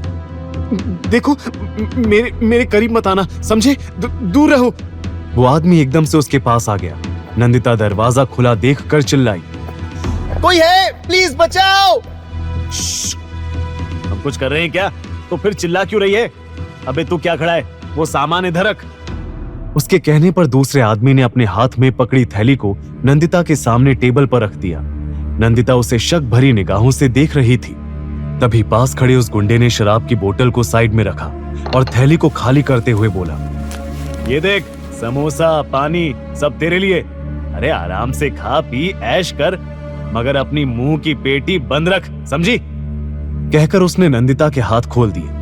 नंदिता ने भी मौका देखकर पास रखी बोतल उठाई और उस गुंडे के सर पर दे मारी। वो भागने की कोशिश कर रही थी, पर सामने खड़े दूसरे गुंडे ने अपनी ताकत से उसके हाथ से बोतल छीनकर दूर फेंक दी। नंदिता बहते हुए आंसुओं के साथ लड़ने की पूरी कोशिश कर रही थी। छोड़ो मुझे, छोड़ो, कोई है? बचाओ, जाने दो। वो गुंडा नंदिता के ऊपर हाथ उठाने वाला था, पर तभी किसी ने उसका हाथ पीछे से पकड़ लिया। जब लड़की कह रही है जाने दो, तो क्यों नहीं सुन रहे? हीरो से पिटने का कुछ ज्यादा ही शौक है क्या? यह आवाज सुनते ही नंदिता ने अपनी डर से बंद आंखों को तुरंत खोला। वहां अपने सामने देवेन को देखकर उसकी आंखें शौक से बड़ी हो गई। वो गुंडा कुछ कहने के लिए मुंह खोलने वाला था, पर तभी देवेन ने मुक्का मारकर उसे वहीं बेहोश कर दिया। नंदिता के चेहरे पर राहत की झलक दिखी। वो नम आंखों के साथ देवेन की तरफ ही देख रही थी। वैसे ऐसी सिचुएशन में लड़की हीरो के सीने से लग जाती है। तुम्हें ट्राई करना है? नंदिता ने राहत की सांस भरकर खुद को शांत किया। तभी देवेन ने वहां दूसरे गुंडे की तरफ देखा, जिसके पास टूटी हुई बोतल पड़ी हुई थी। इसे मार दिया क्या? देवेन ने थोड़ा शॉक होकर पूछा, तो नंदिता तुरंत बोल पड़ी, नहीं, मैंने बस वो बोतल, वो सांस नहीं ले रहा है क्या? मर गया क्या? देवेन ने चेक किया, जिंदा है। इतना कहकर उसने वहां रखी पानी की बोतल उठाई और आराम से बैठकर पानी पीने लगा। नंदिता हैरानी से बोली, तुम क्या कर रहे हो? ये कोई आराम करने का वक्त है? चलो यहाँ से। इनके साथी आ गए तो? और पहले मेरे पैर खोलने में मेरी मदद करो, जल्दी करो देवेन। वो टाइट बंद गांठ नंदिता से खुल नहीं पा रही थी। तभी देवेन की एरोगेंट आवाज आई, एक शर्त पर। ये सुनते ही नंदिता झल्ला पड़ी। व्हाट? तुम्हें इस सिचुएशन का भी फायदा उठाना है? तुम जैसे गुंडे से मैं कोई और उम्मीद भी क्या कर सकती हूँ? यू नो व्हाट, मुझे तुम्हारी जरूरत ही नहीं है, मैं खुद यहाँ से चली जाऊंगी। कहते हुए नंदिता ने आखिर अपने पैर खोल ही लिए। वो उठकर जा ही रही थी कि देवेन पीछे से बोला, फाइन जाओ, पर अगर इनके साथी बाहर मिल गए तो मैं बचाने नहीं आऊंगा। ये सुनते ही नंदिता के कदम थम गए। कुछ सेकंड सोचने के बाद उसने पीछे मुड़कर देखा और बोली, बोलो क्या शर्त है तुम्हारी? बस तुम्हारी दोस्ती मिलेगी। ये कहते हुए देवेन ने स्माइल के साथ अपना हाथ आगे कर दिया। टोनी थोड़ा हंसकर बोला, देख ब्रो, हैंडसम तू भी है और वो हैरी भी, पर वो है रोमांटिक फिल्मों का चॉकलेटी बॉय, तो तू एक्शन रोमांस का full on angry young man. तू हड्डियां तोड़ने के लिए ठीक है, पर दिल के मामले में तो बाजी चॉकलेटी बॉय ही मारता है ना, स्पेशली जब बात हो मारपीट और गुंडागर्दी से नफरत करने वाली हमारी नैंडी की। तू मुझे इस हैरी से कंपेयर कर रहा है? वैसे भी मुझे नंदिता की लव लाइफ से कोई लेना देना नहीं है, जिसे पसंद करना है करे। तभी नंदिता हैरी के साथ उनके पास आई। हैरी, ये है देवेन, इसी ने मुझे कल गुंडों से बचाया था। देवेन, ये हार्दिक, आई मीन हैरी, मेरा फ्रेंड, कुछ टाइम के लिए लंदन गया था, आज ही वापस आया है। देवेन ने बेमन से हैरी से हाथ मिलाया। फिर वो नंदिता से कुछ कहने वाला था, पर तभी हैरी बोला, oh shit, how can I forget about this? कहते हुए उसने अपनी पॉकेट से एक छोटा सा गिफ्ट बॉक्स निकाला और नंदिता के हाथ में दे दिया। साथ ही उसने उसके हाथ से वो फ्लावर बुके लेकर देवेन के हाथ में थमा दिया था। Nandi, this is for you, the best perfume from London. You won't believe, इसे पाने के लिए मैंने 12 आवर्स का बस से ट्रैवल किया था। Can you imagine? But it's all worth it when it's about you. Nandita भी परफ्यूम को एक्साइटेडली चेक करने लगी थी। देवेन ने एक बार कुछ कहने की कोशिश की, पर हैरी ने उसे मौका ही नहीं दिया। अच्छा नैंडी, मैंने इतने दिन क्लासेस मिस की है, you have to help me, okay? तो ये परफ्यूम रिश्वत है। Just kidding. नंदिता के ये कहते ही वो दोनों हंसने लगे। तभी देवेन फिर कुछ बोलना चाह रहा था, पर एक बार फिर हैरी ने आगे आकर नंदिता को क्लास शुरू होने का याद दिलाया और उसके साथ वहां से चला गया। देवेन वहीं पीछे हाथ में फ्लावर्स लिए इरिटेट एक्सप्रेशन के साथ उन्हें जाते हुए देख रहा था। इस चिपकू की तो मेरे दिए फूल मुझे ही चिपका गया। और देखा ना टोनी, तूने कैसे नंदिता के साथ चिपक रहा था। ये फूल तू ही रख, वैसे भी मुझे इनकी जरूरत नहीं थी। कहकर देवेन भी वहां से चला गया। कॉलेज में लेक्चर्स के बाद देवेन को पता चला कि उसे हॉस्टल में रूम अलॉट हो चुका था। देवेन उसी रात अपने बैग्स के साथ हॉस्टल रूम में शिफ्ट होने पहुंच गया। हॉस्टल वार्डन ने उसे अपने असिस्टेंट के साथ भेज दिया, जिसे सब लोग मीटर कहकर बुलाते थे। देवेन भैया, है ना? मैं तो आपको देखते ही पहचान गया था। आप आते ही कॉलेज में इतने फेमस जो हो गए, पर मुझे नहीं पता था आप स्कॉलरशिप स्टूडेंट होंगे। वो तो जब वार्डन सर ने आपको रूम नंबर 118 अलॉट किया तो पता चला। वो आप जिन तीनों के साथ रूम शेयर करने वाले हो, वो सब भी आपकी तरह गरीब घर से या मिडिल क्लास परिवार से हैं। मेरा मतलब स्कॉलरशिप स्टूडेंट्स हैं। सॉरी भैया, पर यहाँ ऐसे ही चलता है। वैसे देवेन भैया, आप यहाँ थोड़ा संभल कर रहना। यहाँ कॉलेज से भी बुरा हाल है, पर हाँ, किसी भी चीज की जरूरत हो तो इस मीटर को याद कर लेना। लो, बातों बातों में आपका रूम भी आ गया। मीटर के जाते ही देवेन ने उस रूम के बंद दरवाजे की तरफ देखा। उसके नॉक करने से पहले ही डोर ओपन हो गया। तभी देवेन का सामना एक जैसे दिखने वाले दो लोगों से हुआ। अरे देवेन भाई, हम आपका ही इंतजार कर रहे थे। मैं सोनू और मैं मोनू। आप आइए ना। कहते हुए उन जुड़वा भाइयों ने देवेन के हाथ से बैग लिए और मुस्कुराते हुए उसका वेलकम करने लगे। देवेन ऑकवर्ड स्माइल के साथ रूम में एंटर हुआ। रूम के दोनों साइड दो दो बेड के साथ 2 कबर्ड रखे गए थे। विंडो के पास एक स्टडी टेबल था, जहां एक लड़का चुपचाप पढ़ाई कर रहा था। अबे मयंक, कितना पढ़ेगा, देखना कौन आया है, मोनू बोला। और फिर उसने देवेन का सामान लेफ्ट हैंड साइड के कॉर्नर बेड पर रखकर कहा, देवेन भाई, ये वाला बेड आपका। हमने सब साफ कर दिया है। आपके सामान के लिए अलमारी में जगह भी खाली कर दी है। वैसे आप तो कॉलेज में आते ही छा गए भाई। क्या पीटा आपने उस रॉकी को, हमने देखा था, है ना सोनू? देवेन को अब पता चला था कि क्यों उसकी इतनी आव भगत हो रही थी। उसने उन्हें इग्नोर किया और सोने की कोशिश करने लगा। रात के करीब 2 बजे होंगे जब उसकी नींद खुली और वो कमरे से बाहर वॉशरूम यूज करने गया। हर फ्लोर पर एक कॉमन वॉशरूम बनाया गया था। देवेन वॉशरूम में एंटर होने ही लगा था कि तभी एक लड़के से टकरा गया। वो लड़का मयंक था, उसका रूममेट। आई एम सॉरी, वो मैंने ध्यान नहीं दिया। मयंक ने नजर चुराते हुए कहा। देवेन ने उसकी लाल आंखें और कांपते हुए हाथों को नोटिस कर लिया था। ये देख वो टेंस्ड होकर बोला, तुम ठीक हो ना? दूर रहो मुझसे, मैं ठीक हूं। कहते हुए मयंक वहां से चला गया, पर हड़बड़ाहट में उसकी जेब से जमीन पर एक ब्राउन पैकेट गिर गया था। देवेन ने माथे पर शिकन के साथ पैकेट उठाया। पैकेट से गिर रहे व्हाइट पाउडर को देवेन ने जैसे ही स्मेल किया, उसकी आंखें फटी की फटी रह गईं। ये तो कोकेन है। मीटर की वार्निंग और अब ये कोकेन का पैकेट। क्या देवेन अब भी ये सब इग्नोर कर सिर्फ अपने मिशन पर फोकस करेगा? क्या हैरी देवेन और नंदिता की दोस्ती में कांटा बनकर आया था? और क्या क्या देखने को मिलेगा देवेन को इस महादेवी कॉलेज और उसके हॉस्टल में? ये तो कोकेन है। देवेन ने शॉक्ड एक्सप्रेशन के साथ ये कहा ही था कि तभी किसी ने झटके से उसके हाथ से वो ब्राउन पैकेट छीन लिया। देवेन ने देखा तो वो मयंक ही था। उसे देखते ही देवेन ने टेंस्ड एक्सप्रेशन के साथ पूछा, ओ हेलो, तुम जानते भी हो इसमें क्या है? ये व्हाइट पाउडर ड्रग्स है, मालूम है मुझे। तू अपने काम से काम रख, समझा? मयंक बोला और वहां से जाने लगा। रुको, पहले बताओ ये पैकेट कहां से आया तुम्हारे पास? ये ड्रग्स किसने दिए? देवेन सवाल पूछता रहा, पर मयंक अपनी ही दुनिया में खोया उस ड्रग्स के पैकेट को सीने से लगाए हुए था, जैसे वो कोई कीमती चीज हो। देवेन उसके सामने आकर खड़ा हुआ और पूछा, मयंक नाम है ना तुम्हारा? बताओ ये ड्रग्स कहां से आए? तुम ये ड्रग्स किसी और को भी दे रहे हो? और कौन है तुम्हारे साथ? क्यों जवाब दूं तुझे? मेरा बाप लगता है क्या? हट सामने से। मयंक ने थोड़ी ऊंची आवाज में कहा और लड़खड़ाते कदमों के साथ पैकेट लेकर वहां से चला गया। देवेन ये सब टेंस्ड एक्सप्रेशन के साथ देख रहा था। इस कॉलेज में कुछ भी ठीक नहीं है। बहुत बड़ा ड्रग्स रैकेट चलाया जा रहा है। वो रीना और अब ये मयंक, ना जाने कितने और स्टूडेंट इस जहर को ले रहे हैं। मुझे शेखावत साहब को बताना। देवेन कहते कहते रुक गया। उसे पिछली बार की विजेंद्र की कही बात याद आ गई। सही तो कह रहे थे वो देवेन, तुझे इन सब बातों से क्या लेना देना? क्यों खुद को इस झंझट में फंसा रहा है? अपने मिशन पर फोकस कर बस। अगली सुबह कॉलेज जाने से पहले आज देवेन के कदम एक सरकारी हॉस्पिटल की तरफ मुड़ गए थे। वहां हॉस्पिटल में पर्चा बनाने के लिए लोगों की एक लंबी लाइन दिख रही थी। वहीं साथ ही दूसरी लाइन एक कमरे में जा रही थी, जहां डॉक्टर्स मरीजों का चेकअप कर रहे थे।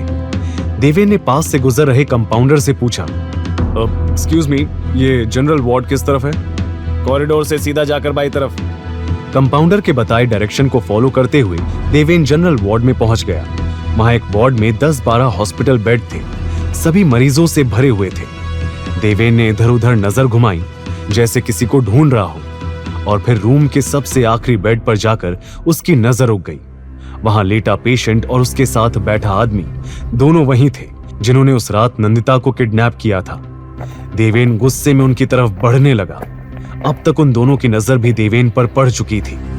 देवेन के उनके पास पहुंचते ही साइड टूल पर बैठा आदमी देवेन के पैरों में गिर गया।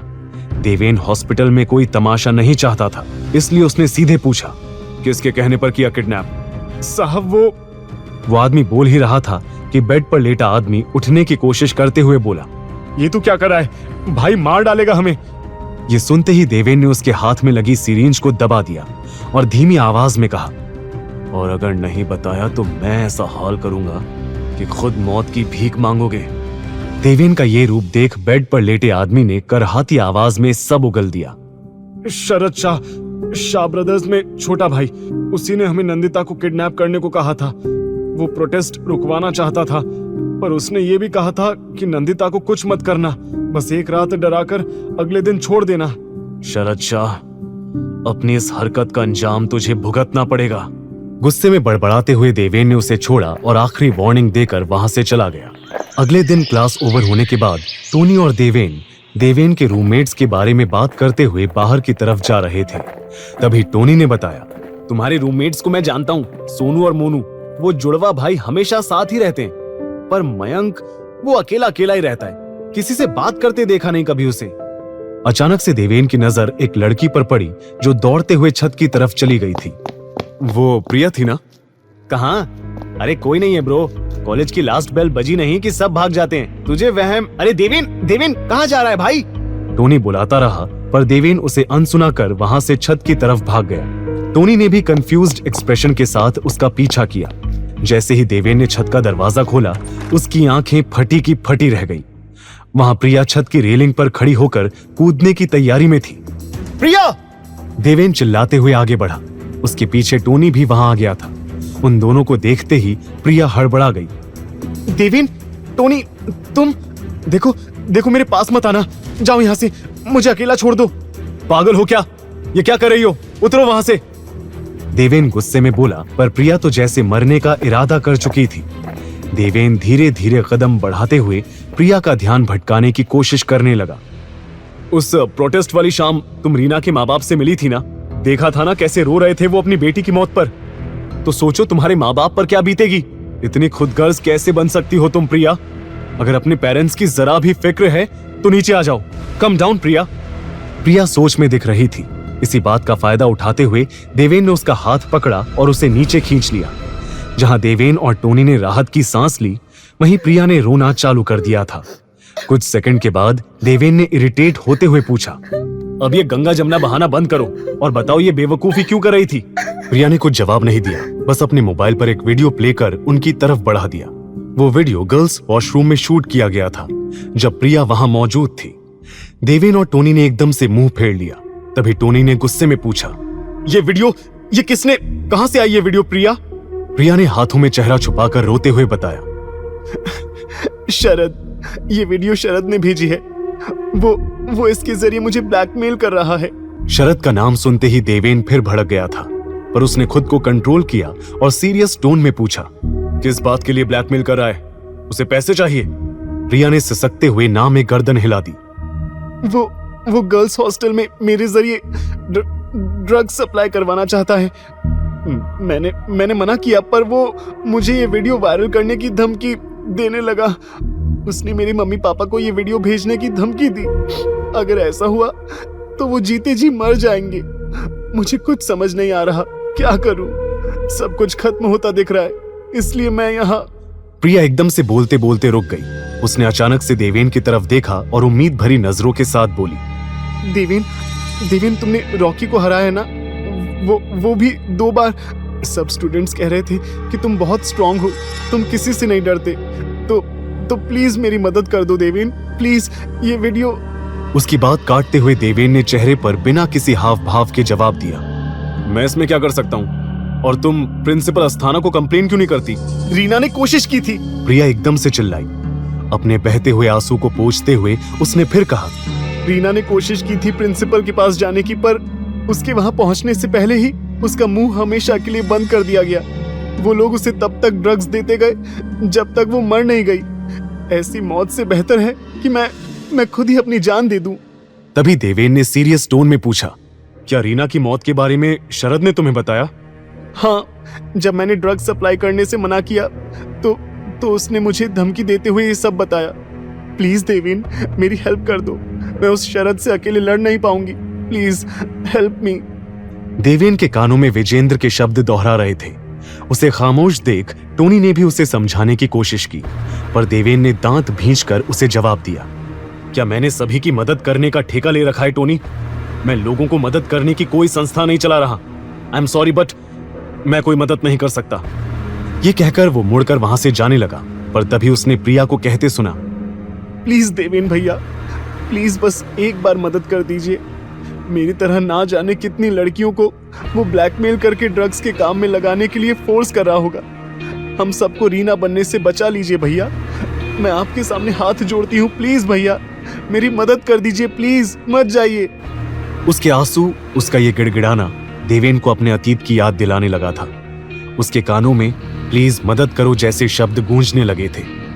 ये वही अतीत की यादें थीं जब उसके बचपन में गुंडों के परेशान करने पर उसकी मां मीरा आसपास भीड़ जमाए लोगों से मदद की गुहार लगाती थी, पर कोई मदद के लिए आगे नहीं आता था। सब खड़े होकर बस तमाशा देखते रहते थे। प्रिया का यूं रोना उसे अपनी बेबस मां की याद दिलाने लगा था। उसे पता ही नहीं चला कब उसकी आंखें भी नम हो गई थी। अचानक ही वो अपने ख्यालों से बाहर आया और अपनी मुट्ठी भींचते हुए वापस मुड़ा। अगले ही पल वो धीरे धीरे कदम बढ़ाकर प्रिया की तरफ आने लगा था, जो अभी भी जमीन पर बैठकर रो रही थी। एक गहरी सांस भरकर देवेन उसके सामने झुक गया। प्रिया ने रोते हुए अपने हाथ जोड़े और एक बार फिर उससे विनती करने लगी, प्लीज भैया मदद कर दीजिए, वरना मेरे पास मरने के अलावा और कोई ऑप्शन नहीं बचेगा। देवेन ने उसके बहते हुए आंसुओं को पोंछा और बड़ी नर्म आवाज से कहा, अभी अभी तो एक बहन मिली है, ऐसे कैसे उसे मरने दूंगा भला। अब भाई मान ही लिया है तो अपनी प्रॉब्लम इस भाई पर छोड़ दो। आई प्रॉमिस तुम्हारे साथ उन सभी लड़कियों को उस शरद नाम के राक्षस से बचा कर रहेगा तुम्हारा ये देवेन भैया, पर तुम्हें भी वादा करना पड़ेगा। प्रिया ने सवालिया नजरों से उसे देखा तो देवेन ने बात को पूरा करते हुए कहा, आगे से खुद को मारने जैसी बेवकूफी कभी नहीं करोगी। प्रिया नम आंखों के साथ मुस्कुराई और झट से हाँ में सर हिला दिया। पास खड़ा टोनी भी ये सब देखकर इमोशनल हो गया था। उसने आगे जाकर कहा, जानता हूं शरद से पंगा लेना आसान नहीं होगा, पर देवेन ब्रो मैं भी इसमें तेरा साथ दूंगा, तू बस बता प्लान क्या है। देवेन ने गहरी सांस भरी और प्रिया से पूछा, तुम ये वीडियो देखकर बता सकती हो ये एग्जैक्टली कहां शूट हुई होगी? क्या ये कॉलेज का गर्ल्स वॉशरूम है? प्रिया ने अपने आंसू पोंछते हुए जवाब दिया, मैंने ध्यान नहीं दिया, वो वीडियो देखकर मैं सब भूल गई, मैं देखती हूँ। उसने तुरंत अपने मोबाइल पर वीडियो प्ले करके देखा और कुछ सेकंड के बाद तुरंत बोली, भैया ये वीडियो में ये हमारे गर्ल्स हॉस्टल का कॉमन वॉशरूम है। ये सुनते ही देवेन के दिमाग में सबसे पहला ख्याल आया, तो क्या नंदिता की वीडियो भी? इस बारे में सोचने भर से भी उसकी आंखें गुस्से से लाल हो गई थी। पर तभी टोनी ने पूछा, ओ गॉड, मतलब नैंडी भी इसका शिकार हो सकती है? प्रिया ने तुरंत जवाब दिया, नहीं, हॉस्टल में ऐसे रूम्स भी हैं जिसमें बाथरूम अटैच्ड होते हैं, पर उनकी फीस बहुत ज्यादा होती है। नंदिता उन्हीं में से एक रूम में रहती है। ज्यादातर स्कॉलरशिप पर पढ़ने वाली या मुझ जैसे गरीब घर से आई लड़कियां ही ये कॉमन वॉशरूम यूज करती हैं। देवेन और टोनी ने बात को समझा। देवेन को कुछ सोचते देख टोनी ने पूछा, तो अब प्लान क्या है ब्रो? प्लान तो इस प्रॉब्लम को जड़ से खत्म करने का है, पर सोच रहा हूं लगे हाथ शरद शाह के श्राद्ध की तैयारी भी शुरू कर दूं। आखिर देवेन के दिमाग में चल क्या रहा था? क्या करने वाला था वो प्रिया को इस मुसीबत से निकालने के लिए? ब्रो एक बार फिर सोच ले, पकड़े गए ना तो सैंडल से पिटना पड़ेगा, कोई और तरीका नहीं है क्या? ये कहते हुए टोनी का माथा पसीने से भीगा हुआ था। देवेन के प्लान के अकॉर्डिंग वो लोग उसी रात गर्ल्स हॉस्टल के बाहर खड़े थे। एक यही तरीका है टोनी, और तू चिंता मत कर, हम दोनों में से कोई नहीं पिटेगा। देवेन मोबाइल की तरफ देखते हुए बोला, पर टोनी की घबराहट कम नहीं हुई। तुझे पता नहीं है इस गर्ल्स हॉस्टल की वार्डन लेडी हिटलर है। लड़कियों से पहले अगर हम उसके हाथ लग गए ना तो अगले दिन अखबार के फ्रंट पेज पर हमारी फोटो होगी और हेडलाइन होगी, 2 बदमाश गर्ल्स हॉस्टल की वार्डन के हाथ मारे गए। देवेन उसकी बात सुन हल्का सा हंसा। वो बार बार मोबाइल पर टाइम चेक किए जा रहा था। एक गहरी सांस भरकर उसने फिर कहा, ऐसा कुछ नहीं होगा टोनी। देख, प्रिया ने बताया था ना कि ठीक 10 बजे वार्डन राउंड पर निकलती है, तब कैमरे पर किसी की नजर नहीं होती। यही परफेक्ट टाइम होगा हॉस्टल में एंट्री लेने का। जैसे ही वार्डन अपने ऑफिस से निकलेगी, प्रिया मुझे मिस्ड कॉल कर देगी और मैं हॉस्टल में एंट्री ले लूंगा। इतना सुनते ही टोनी ने तुरंत पूछा, तू अकेला जाएगा और मैं? देवेन ने हॉस्टल गेट की तरफ इशारा करके जवाब दिया, इस गार्ड का ध्यान किसी को तो भटकाना होगा ना, और ये काम मैं तुझ पर छोड़ता हूं। टोनी बहस करने वाला था, पर तभी देवेन के मोबाइल पर प्रिया का मिस्ड कॉल आया। वो तुरंत बोला, ओके, हॉस्टल में जाने का टाइम आ गया। अब ध्यान से सुन, अगर कोई भी गड़बड़ हुई तो तू रेडी रहना। भागने के लिए ना? नहीं, पिटने के लिए, देवेन ने मजाक में डराते हुए कहा और टोनी को उस गार्ड के पास भेज दिया। टोनी ने कुछ ही सेकंड्स में उस गार्ड को अपनी बातों में उलझाना शुरू कर दिया था। जैसे ही गार्ड का ध्यान वहां गेट से भटका, देवेन तुरंत गेट क्रॉस करके अंदर चला गया। वो बिना रुके सीधा हॉस्टल के मेन एंट्रेंस की तरफ जाने लगा। प्रिया ने बताया था, एंट्रेंस से लेफ्ट में कॉरिडोर के एंड पर वार्डन का ऑफिस है, वहीं से वो पूरे हॉस्टल के कैमरों पर नजर रखती है। ये कहते हुए देवेन एंट्रेंस से एंटर होकर इधर उधर नजर घुमा रहा था। इस वक्त तक सभी लड़कियां अपने कमरे में जा चुकी थी। कॉरिडोर एकदम सुनसान पड़ा था। देवेन तेज कदमों के साथ कॉरिडोर के एंड में वार्डन के ऑफिस में घुस गया। उसके पीछे पीछे प्रिया भी वहां पहुंच गई। वो इस प्लान से काफी घबराई हुई दिख रही थी।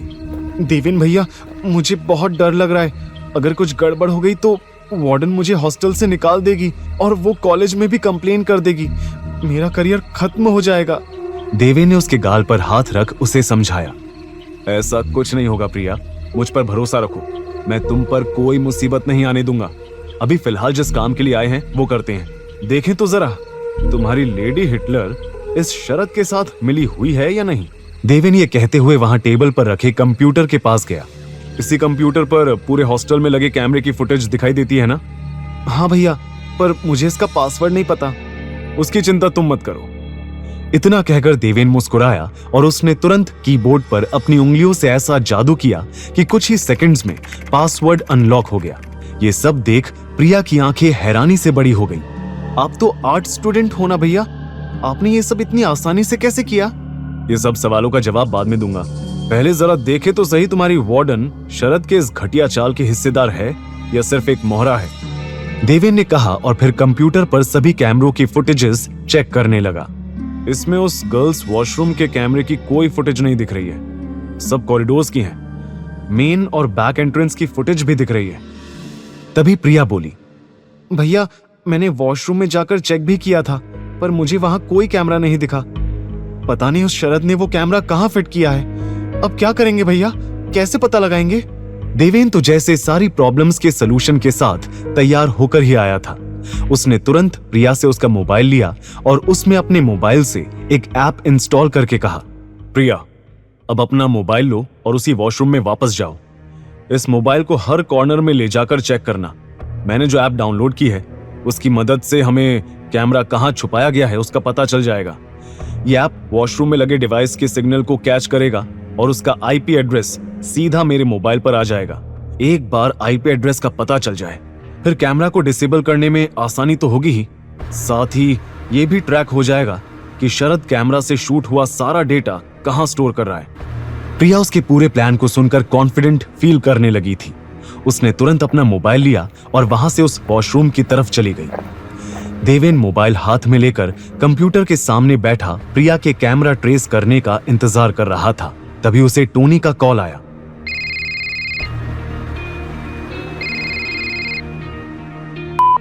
ब्रो, मुझे गार्ड से कब तक बात करते रहना होगा? ये तो अपनी बेटी की शादी मुझसे तय करने की बात कर रहा है। अगर तू जल्दी नहीं आया तो यहाँ मैं बलि चढ़ जाऊंगा। देवेन हल्का सा हंसा और बोला, डोंट वरी, काम ऑलमोस्ट होने वाला है। तभी एकदम से उसने किसी की आवाज सुनी, देवेन। अपना नाम सुनते ही देवेन की नजरें तुरंत दरवाजे की तरफ गई और उसकी आंखें फटी की फटी रह गई, क्योंकि वहां उसके सामने नंदिता खड़ी थी। वो गुस्से और शॉक्ड एक्सप्रेशन के साथ देवेन के पास आई और उसने सवालों की बौछार शुरू कर दी। देवेन, तुम यहाँ क्या कर रहे हो? ये गर्ल्स हॉस्टल है, जानती हो ना? इतनी रात को यहाँ आए कैसे तुम? और ये वार्डन के ऑफिस में क्या कर रहे हो? ये कंप्यूटर पर कैमरास की फुटेजेस चलते देख नंदिता उसे गलत समझ बैठी। तुम लड़कियों पर नजर रख रहे हो? छी, मुझे लगा तुम्हें बस मारपीट का शौक है, पर तुम ये घटिया काम भी। मैं अभी वार्डन को सब बताती हूँ, सबको बुलाती हूँ। तुम्हें तो सजा मिलनी ही चाहिए। कोई है यहाँ? कोई?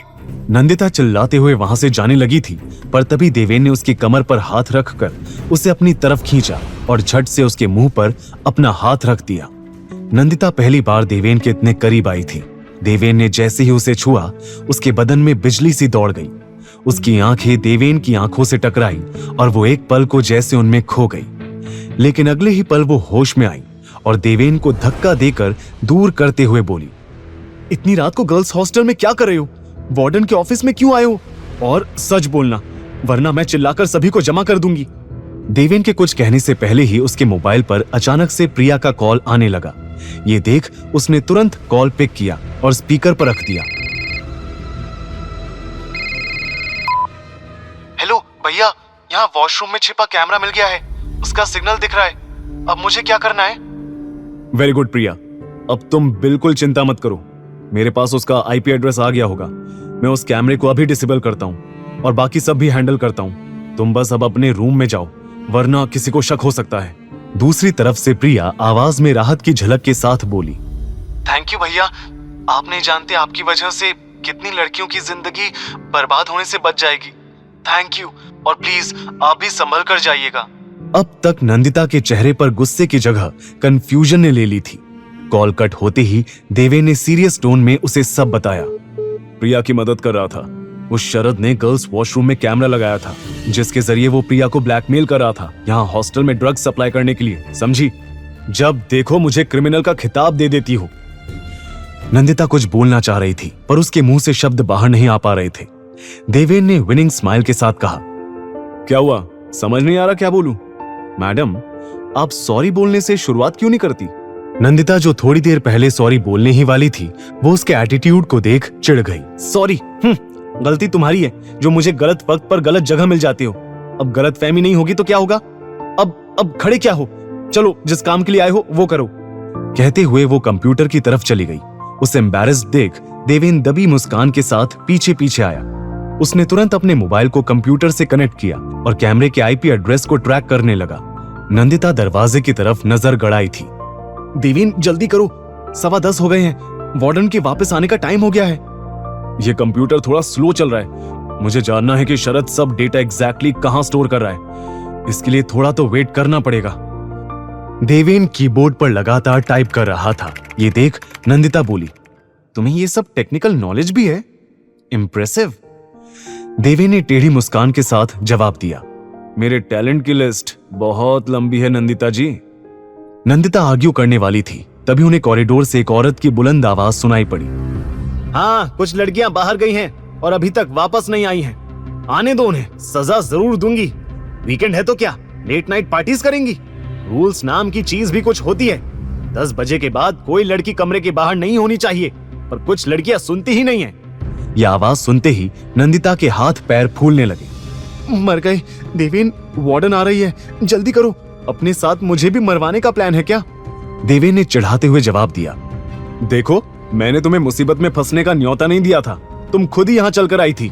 और अचानक से देवेन को कंप्यूटर पर डेटा स्टोरेज लोकेशन का पता चल गया। डन, लोकेशन मिल गई और कैमरा भी डिसेबल हो गया है।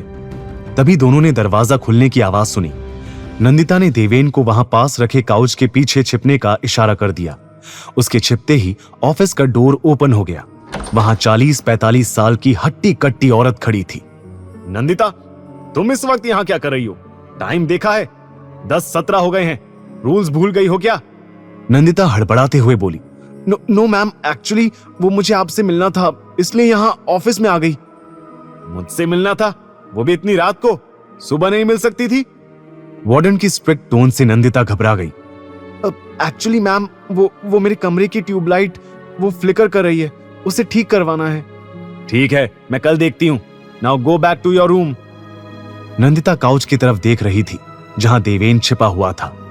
वो यही सोच रही थी कि उसे बाहर कैसे निकाले। तभी उसने एकदम से कहा, मैम, आपके पास सिरदर्द के लिए कोई मेडिसिन होगी? वो मेरे पास खत्म हो गई है और बाकी लड़कियों को इस वक्त परेशान करना सही नहीं होगा। वार्डन ने गहरी सांस भरी और वहां टेबल के पीछे रखे कैबिनेट की तरफ मुड़ गई। मौका देख नंदिता ने तुरंत देवेन को इशारा किया और वो ऑफिस से बाहर आ गया।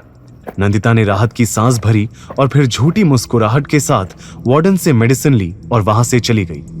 बाहर आते ही उसे देवेन कुछ ही दूरी पर खड़ा मिला। देवेन, तुम अभी तक गई नहीं? तुम्हारे लिए इतना झूठ बोला और तुम जाओ यहां से। ओ हेलो, मुझे भी कोई शौक नहीं है यहाँ रुकने का। भगवान ने आंखें दी हैं तो उनका इस्तेमाल करो और आसपास नजर घुमाओ। वो देखो, ये मेन रास्ता है बाहर जाने का और यहाँ पर कैमरा लगा है। उधर वार्डन कंप्यूटर के सामने जमकर फुटेज देख रही होगी। बाहर निकलने का कोई और तरीका सोचना होगा। देवेन और नंदिता दोनों परेशान एक्सप्रेशन के साथ इस मुसीबत का हल सोच रहे थे, पर तभी उन्हें मेन एंट्रेंस से कुछ लड़कियों की आवाज सुनाई दी। यार, 10 बजे का कर्फ्यू था, लेट हो गया है। वो हिटलर तो आज जान ही ले लेगी। देवेन और नंदिता लड़कियों के आने से घबरा रहे थे और तभी उन्हें पीछे से वार्डन के ऑफिस से बाहर आने की आवाज भी आने लगी, जिसे सुनते ही दोनों की आंखें शौक से बड़ी हो गई। दोनों समझ चुके थे कि वो बुरी तरह फंस गए हैं। अब क्या करेंगे देवेन? सामने से ये लड़कियां और पीछे वो वार्डन, हम पकड़े जाएंगे। कुछ करो। सोचने तो दो मुझे मेरी माँ। देवेन भी काफी परेशान दिख रहा था। तभी सामने से आई उन लड़कियों के सामने आकर किसी ने रास्ता रोक दिया। देवेन और नंदिता ने देखा तो वो और कोई नहीं बल्कि प्रिया ही थी, जिसने उन्हें तुरंत वहां से निकलने का इशारा कर दिया। अचानक से नंदिता को अपने पीछे कदमों की आवाज सुनाई पड़ी। उसने तुरंत देवेन का हाथ पकड़ा और वहां स्टेयर्स से होते हुए उसे सीधा अपने कमरे में ले गई। कमरे का डोर अंदर से लॉक करते ही देवेन और नंदिता ने राहत की सांस ली। कैसा बकवास प्लान बनाया था तुमने। अगर अभी पकड़े जाते तो तुम कुछ सोचकर भी आए थे या बस हीरोगिरी दिखाने निकल पड़े? देवेन ने उसके करीब कदम बढ़ाया और चिढ़कर बोला, ओ हेलो, मेरा प्लान परफेक्ट ही था, तुम्हारी वजह से सब गड़बड़ हो गई। तुम नहीं आती तो तुम्हें समझाने में मेरा टाइम वेस्ट नहीं होता और मैं काम करके आराम से निकल जाता। तुम मान लो गलती आपकी थी नंदिता जी। ये सुन नंदिता का मुंह बंद हो गया था। देवेन ने गहरी सांस भरकर रूम में इधर उधर घूमना शुरू कर दिया, जैसे वहां का मुआयना कर रहा हो। Nice room. हॉस्टल में इतने अच्छे कमरे भी हो सकते हैं। बेड? तुम्हारे साथ कोई और लड़की भी रहती है क्या? वो कहाँ है? देवेन ने कैजुअली पूछा और पास टेबल पर रखी मैगजीन उठाकर सीधा नंदिता के बेड पर आराम से जाकर लेट गया। Are you serious? हमारे सामने इतनी बड़ी मुसीबत इंतजार कर रही है और तुम यहाँ रिलैक्स कर रहे हो। अरे ये सोचो कि तुम यहाँ से कैसे निकलोगे। और अगर कोई... उसी वक्त नंदिता के दरवाजे पर नॉक हुआ। नंदिता जहां शॉक में दिखी, वहीं देवेन अभी भी बेड पर रिलैक्स होकर लेटा रहा। जाओ दरवाजा खोलो, या तुम कहो तो मैं कर दूं? देवेन टेढ़ी मुस्कान के साथ बोला। नंदिता जानती थी वो इस सिचुएशन में भी उसे छेड़ रहा था। उसने एक पल देवेन को घूर कर देखा और घबराते हुए दरवाजे की तरफ गई। उसने थोड़ा सा दरवाजा खोला। वहां सामने अपनी फ्रेंड अर्चिता को देख नंदिता बोली, अर्चिता तुम यहाँ इतनी रात को क्या हुआ? नींद नहीं आ रही थी तो सोचा तेरे पास आ जाऊं। आज तेरी रूममेट रूही भी नहीं है ना। चल साथ में हॉरर मूवी देखते हैं। दरवाजा तो खोल वरना वार्डन आ जाएगी। अर्चिता अंदर आने की कोशिश में थी कि तभी नंदिता चिल्लाई, नहीं। अर्चिता एकदम से हैरान हो गई। तभी नंदिता ने नर्वस स्माइल के साथ फिर कहा, वो मतलब अभी नहीं आ सकती तुम। वो मुझे अकेले पढ़ाई करनी है देर रात तक। तो हम कल मिलते हैं। Okay, good night. ये कहते ही नंदिता ने झट से दरवाजा बंद कर दिया और मुड़कर अपनी बढ़ी हुई धड़कनों को शांत करने लगी। फिर कुछ पल रुककर वो देवेन की तरफ आते हुए बोली, देवेन, सिर्फ तुम्हारी वजह से मुझे झूठ बोलना पड़ रहा है। इतना झूठ तो मैंने अपनी पूरी लाइफ में नहीं बोला होगा। तुम... ओह रियली? तुमने इससे पहले कोई झूठ नहीं कहा मिस नंदिता शेखावत? देवेन ने टेढ़ी मुस्कान के साथ कहा। नंदिता उसके हाथ में अपनी और अपने पापा की फोटो को देख एकदम शॉक्ड हो गई थी। ये फोटो तुम्हारे पास? मैंने ड्रॉर में... तुम मेरे पर्सनल सामान में ताका झांकी कैसे कर सकते हो देवेन? नंदिता ने देवेन के हाथ से फ्रेम छीन लिया। तभी देवेन फिर बोला, वो फोटो तुम्हारे साथ तुम्हारे... हाँ, मेरे डैड हैं। नंदिता ने जवाब दिया और ड्रॉर खोल फ्रेम वापस उसमें रख दिया। कुछ देर के लिए कमरे में खामोशी छा गई थी। देवेन ने उनके बीच आई ऑकवर्ड खामोशी को तोड़ा। कमाल है नंदिता जी, आप तो बड़ी अमीर निकली। इंडिया के मशहूर बिजनेसमैन विजेंद्र शेखावत आपके डैड है। मैं होता तो इस बात का ढिंडोरा हर जगह पीट देता। पर तुम अजीब हो, तुमने अपनी असली पहचान छुपा रखी है। लेकिन क्यों? इसमें बताने वाली क्या बात है? मैं कॉलेज में पढ़ने आई हूं, अपनी अमीरी का शो ऑफ करने नहीं। देवेन ने जब से ये मिशन ज्वाइन किया था तब से उसके मन में एक सवाल हमेशा रहता था और आज उसने मौका देखकर वो पूछ ही लिया। इतना अमीर होने के बावजूद भी तुम्हारी ऐसी क्या मजबूरी है कि तुम्हें इस कॉलेज में पढ़ना पड़ रहा है? तुम तो दुनिया के किसी भी फेमस कॉलेज में आराम से एडमिशन ले सकती हो, राइट? तो फिर ये कॉलेज क्यों? ये जानते हुए भी कि इस कॉलेज में पल पल स्टूडेंट्स की जान पर खतरा रहता है, तो फिर यहाँ ही क्यों नंदिता? ये महादेवी कॉलेज मेरे डैड ने बनवाया था देवेन। उसका ये जवाब सुनते ही देवेन की मुस्कान गायब हो गई। वहीं नंदिता ने होठों पर सैड स्माइल के साथ अपनी बात को पूरा किया। डैड ने तो सिर्फ कॉलेज बनवाया, पर प्रिंसिपल का रोल निभाते निभाते ये कॉलेज कब माँ की दुनिया बन गया उन्हें भी पता नहीं चला। हाँ, यहाँ के ex principal Mrs Ragini Shekhawat मेरी माँ थी। मेरे यहाँ आने का कारण भी वही है। माँ ने इस कॉलेज को लेकर एक सपना देखा था जिसमें गरीब अमीर हर बच्चे को बेस्ट एजुकेशन मिले। माँ तो अब मेरे साथ नहीं है, तो सोचा उनके कॉलेज में आकर ही उनको खुद के करीब महसूस कर लूं। जानती हूं ये कॉलेज सेफ नहीं है, पर ये हमेशा से ऐसा नहीं था देवेन। नंदिता की आवाज भारी हो गई थी। उसने रुककर फिर कहा, माँ के जाने के बाद इस कॉलेज की हालत दिन पर दिन बिगड़ती चली गई। पापा अपने बिजनेस एम्पायर को संभालने में इतना उलझे रहे कि ध्यान ही नहीं दे पाए। पर देवेन, मैं अपनी माँ के सपने को ऐसे बिखरने नहीं दे सकती। इसलिए देवेन ने उसकी बात को पूरा किया। इसलिए तुम यहाँ आ गई इस कॉलेज को सुधारने। इसलिए तुम यहाँ हो रहे हर गलत के खिलाफ आवाज उठाने की कोशिश करती हो। नंदिता ने नम आंखों के साथ धीरे से हाँ में सर हिला दिया।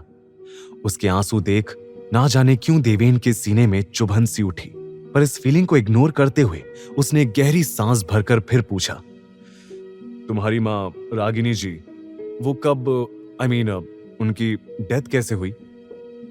ये सवाल सुनते ही नंदिता का चेहरा एकदम सफेद पड़ गया था। वो नजरें चुराने लगी। उसने झट से अपने बहते आंसू पोंछे और बोली, अभी ये सब बातें करने का टाइम नहीं है देवेन। तुम्हें वो प्रिया की प्रॉब्लम सॉल्व करनी है ना? वो जो तुम लोकेशन की बात कर रहे थे, वो कहाँ की है? देवेन समझ रहा था कि नंदिता टॉपिक चेंज कर रही थी, पर उसके दिमाग में सवाल अटक चुका था। ऐसा क्या हुआ था रागिनी जी के साथ जो नंदिता उनके बारे में बात करने से कतरा रही थी? पर फिलहाल इस बात को दबाते हुए उसने कहा,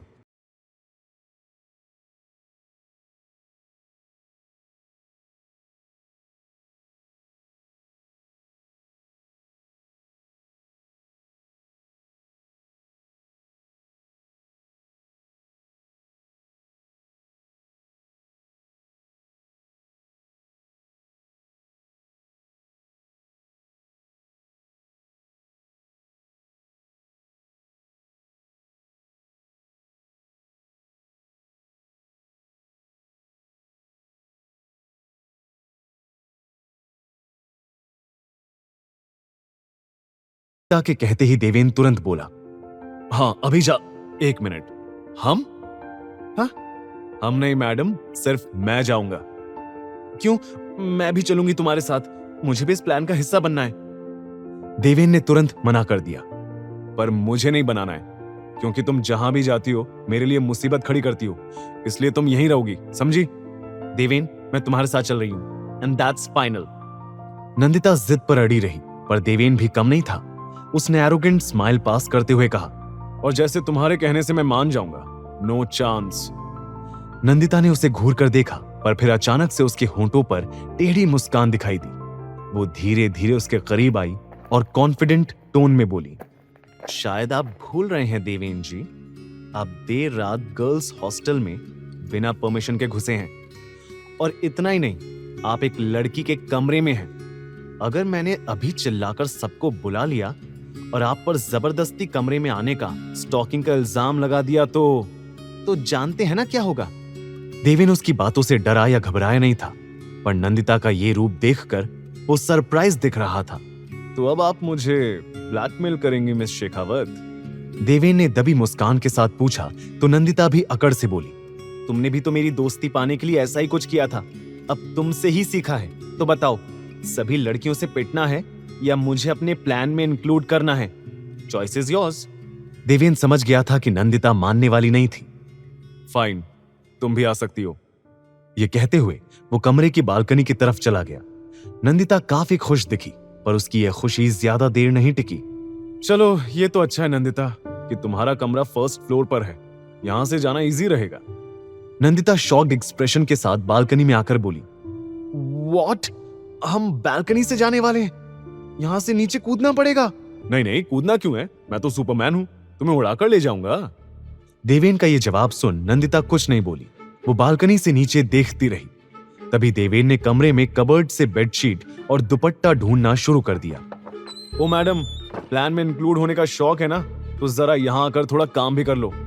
ये कपड़ों की एक रस्सी तैयार करते हैं, यहाँ बालकनी की रेलिंग से बांधकर हम आराम से नीचे पहुंच जाएंगे, ज्यादा ऊंचाई नहीं है।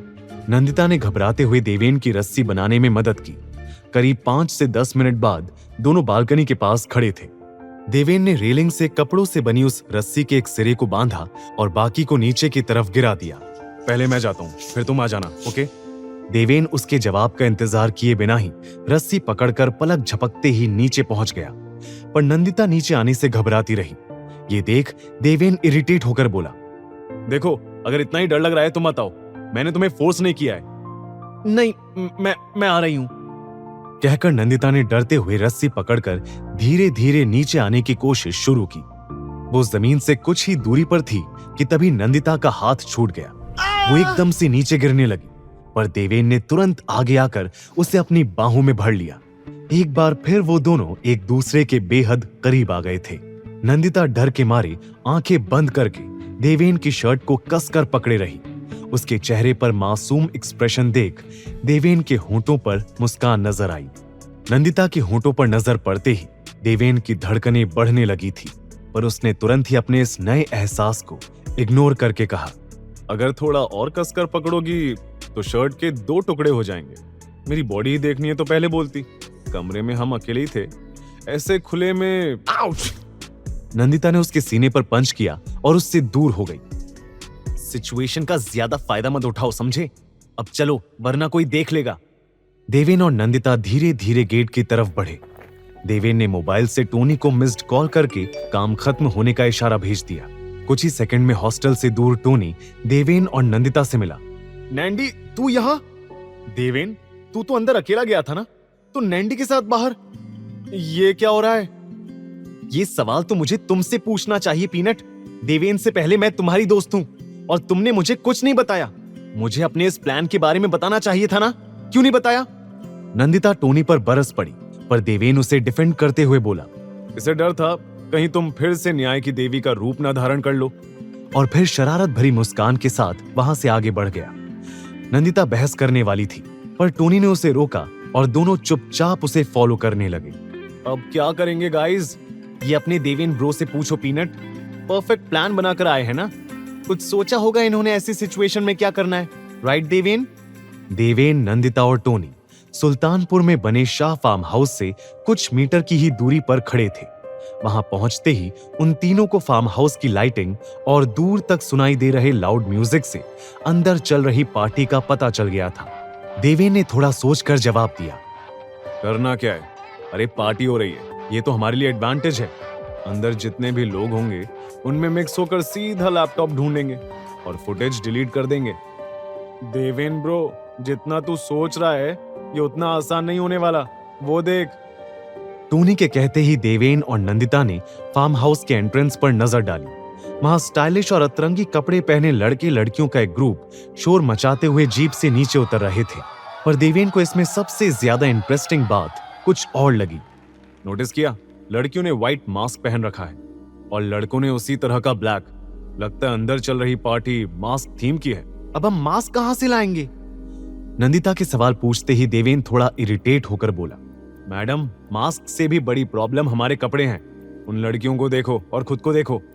नंदिता अपने ब्लू नाइट सूट की तरफ देख रही थी।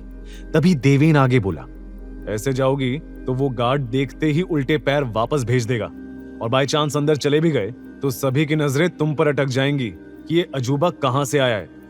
नंदिता ने गुस्से से जवाब दिया, इतना ही खुद को स्मार्ट समझते हो तो निकालो इस प्रॉब्लम का सलूशन, और सलूशन नहीं है तो चुप रहो, समझे? क्या सलूशन निकालेगा इस प्रॉब्लम का देवेन? क्या होगा इस मास्क्ड थीम पार्टी में?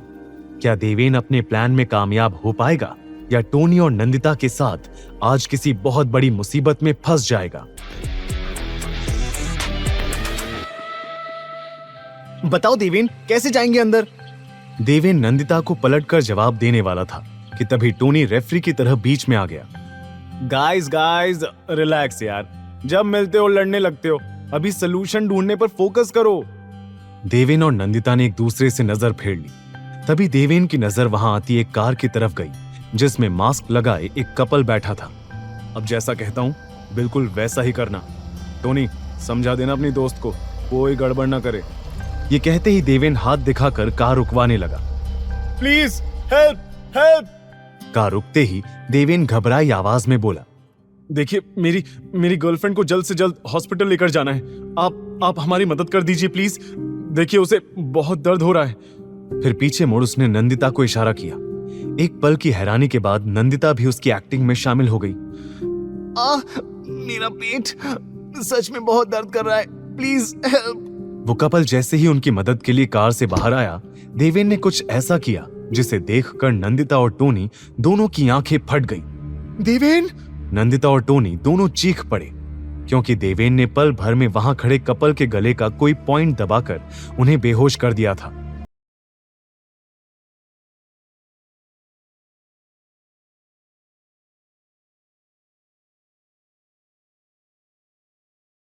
को चेक करने लगी, पर देवेन ने बड़ी बेपरवाही से जवाब दिया, डोंट वरी, जिंदा है, बस बेहोश किया है। चलो, एटलीस्ट कपड़ों का तो इंतजाम हो गया।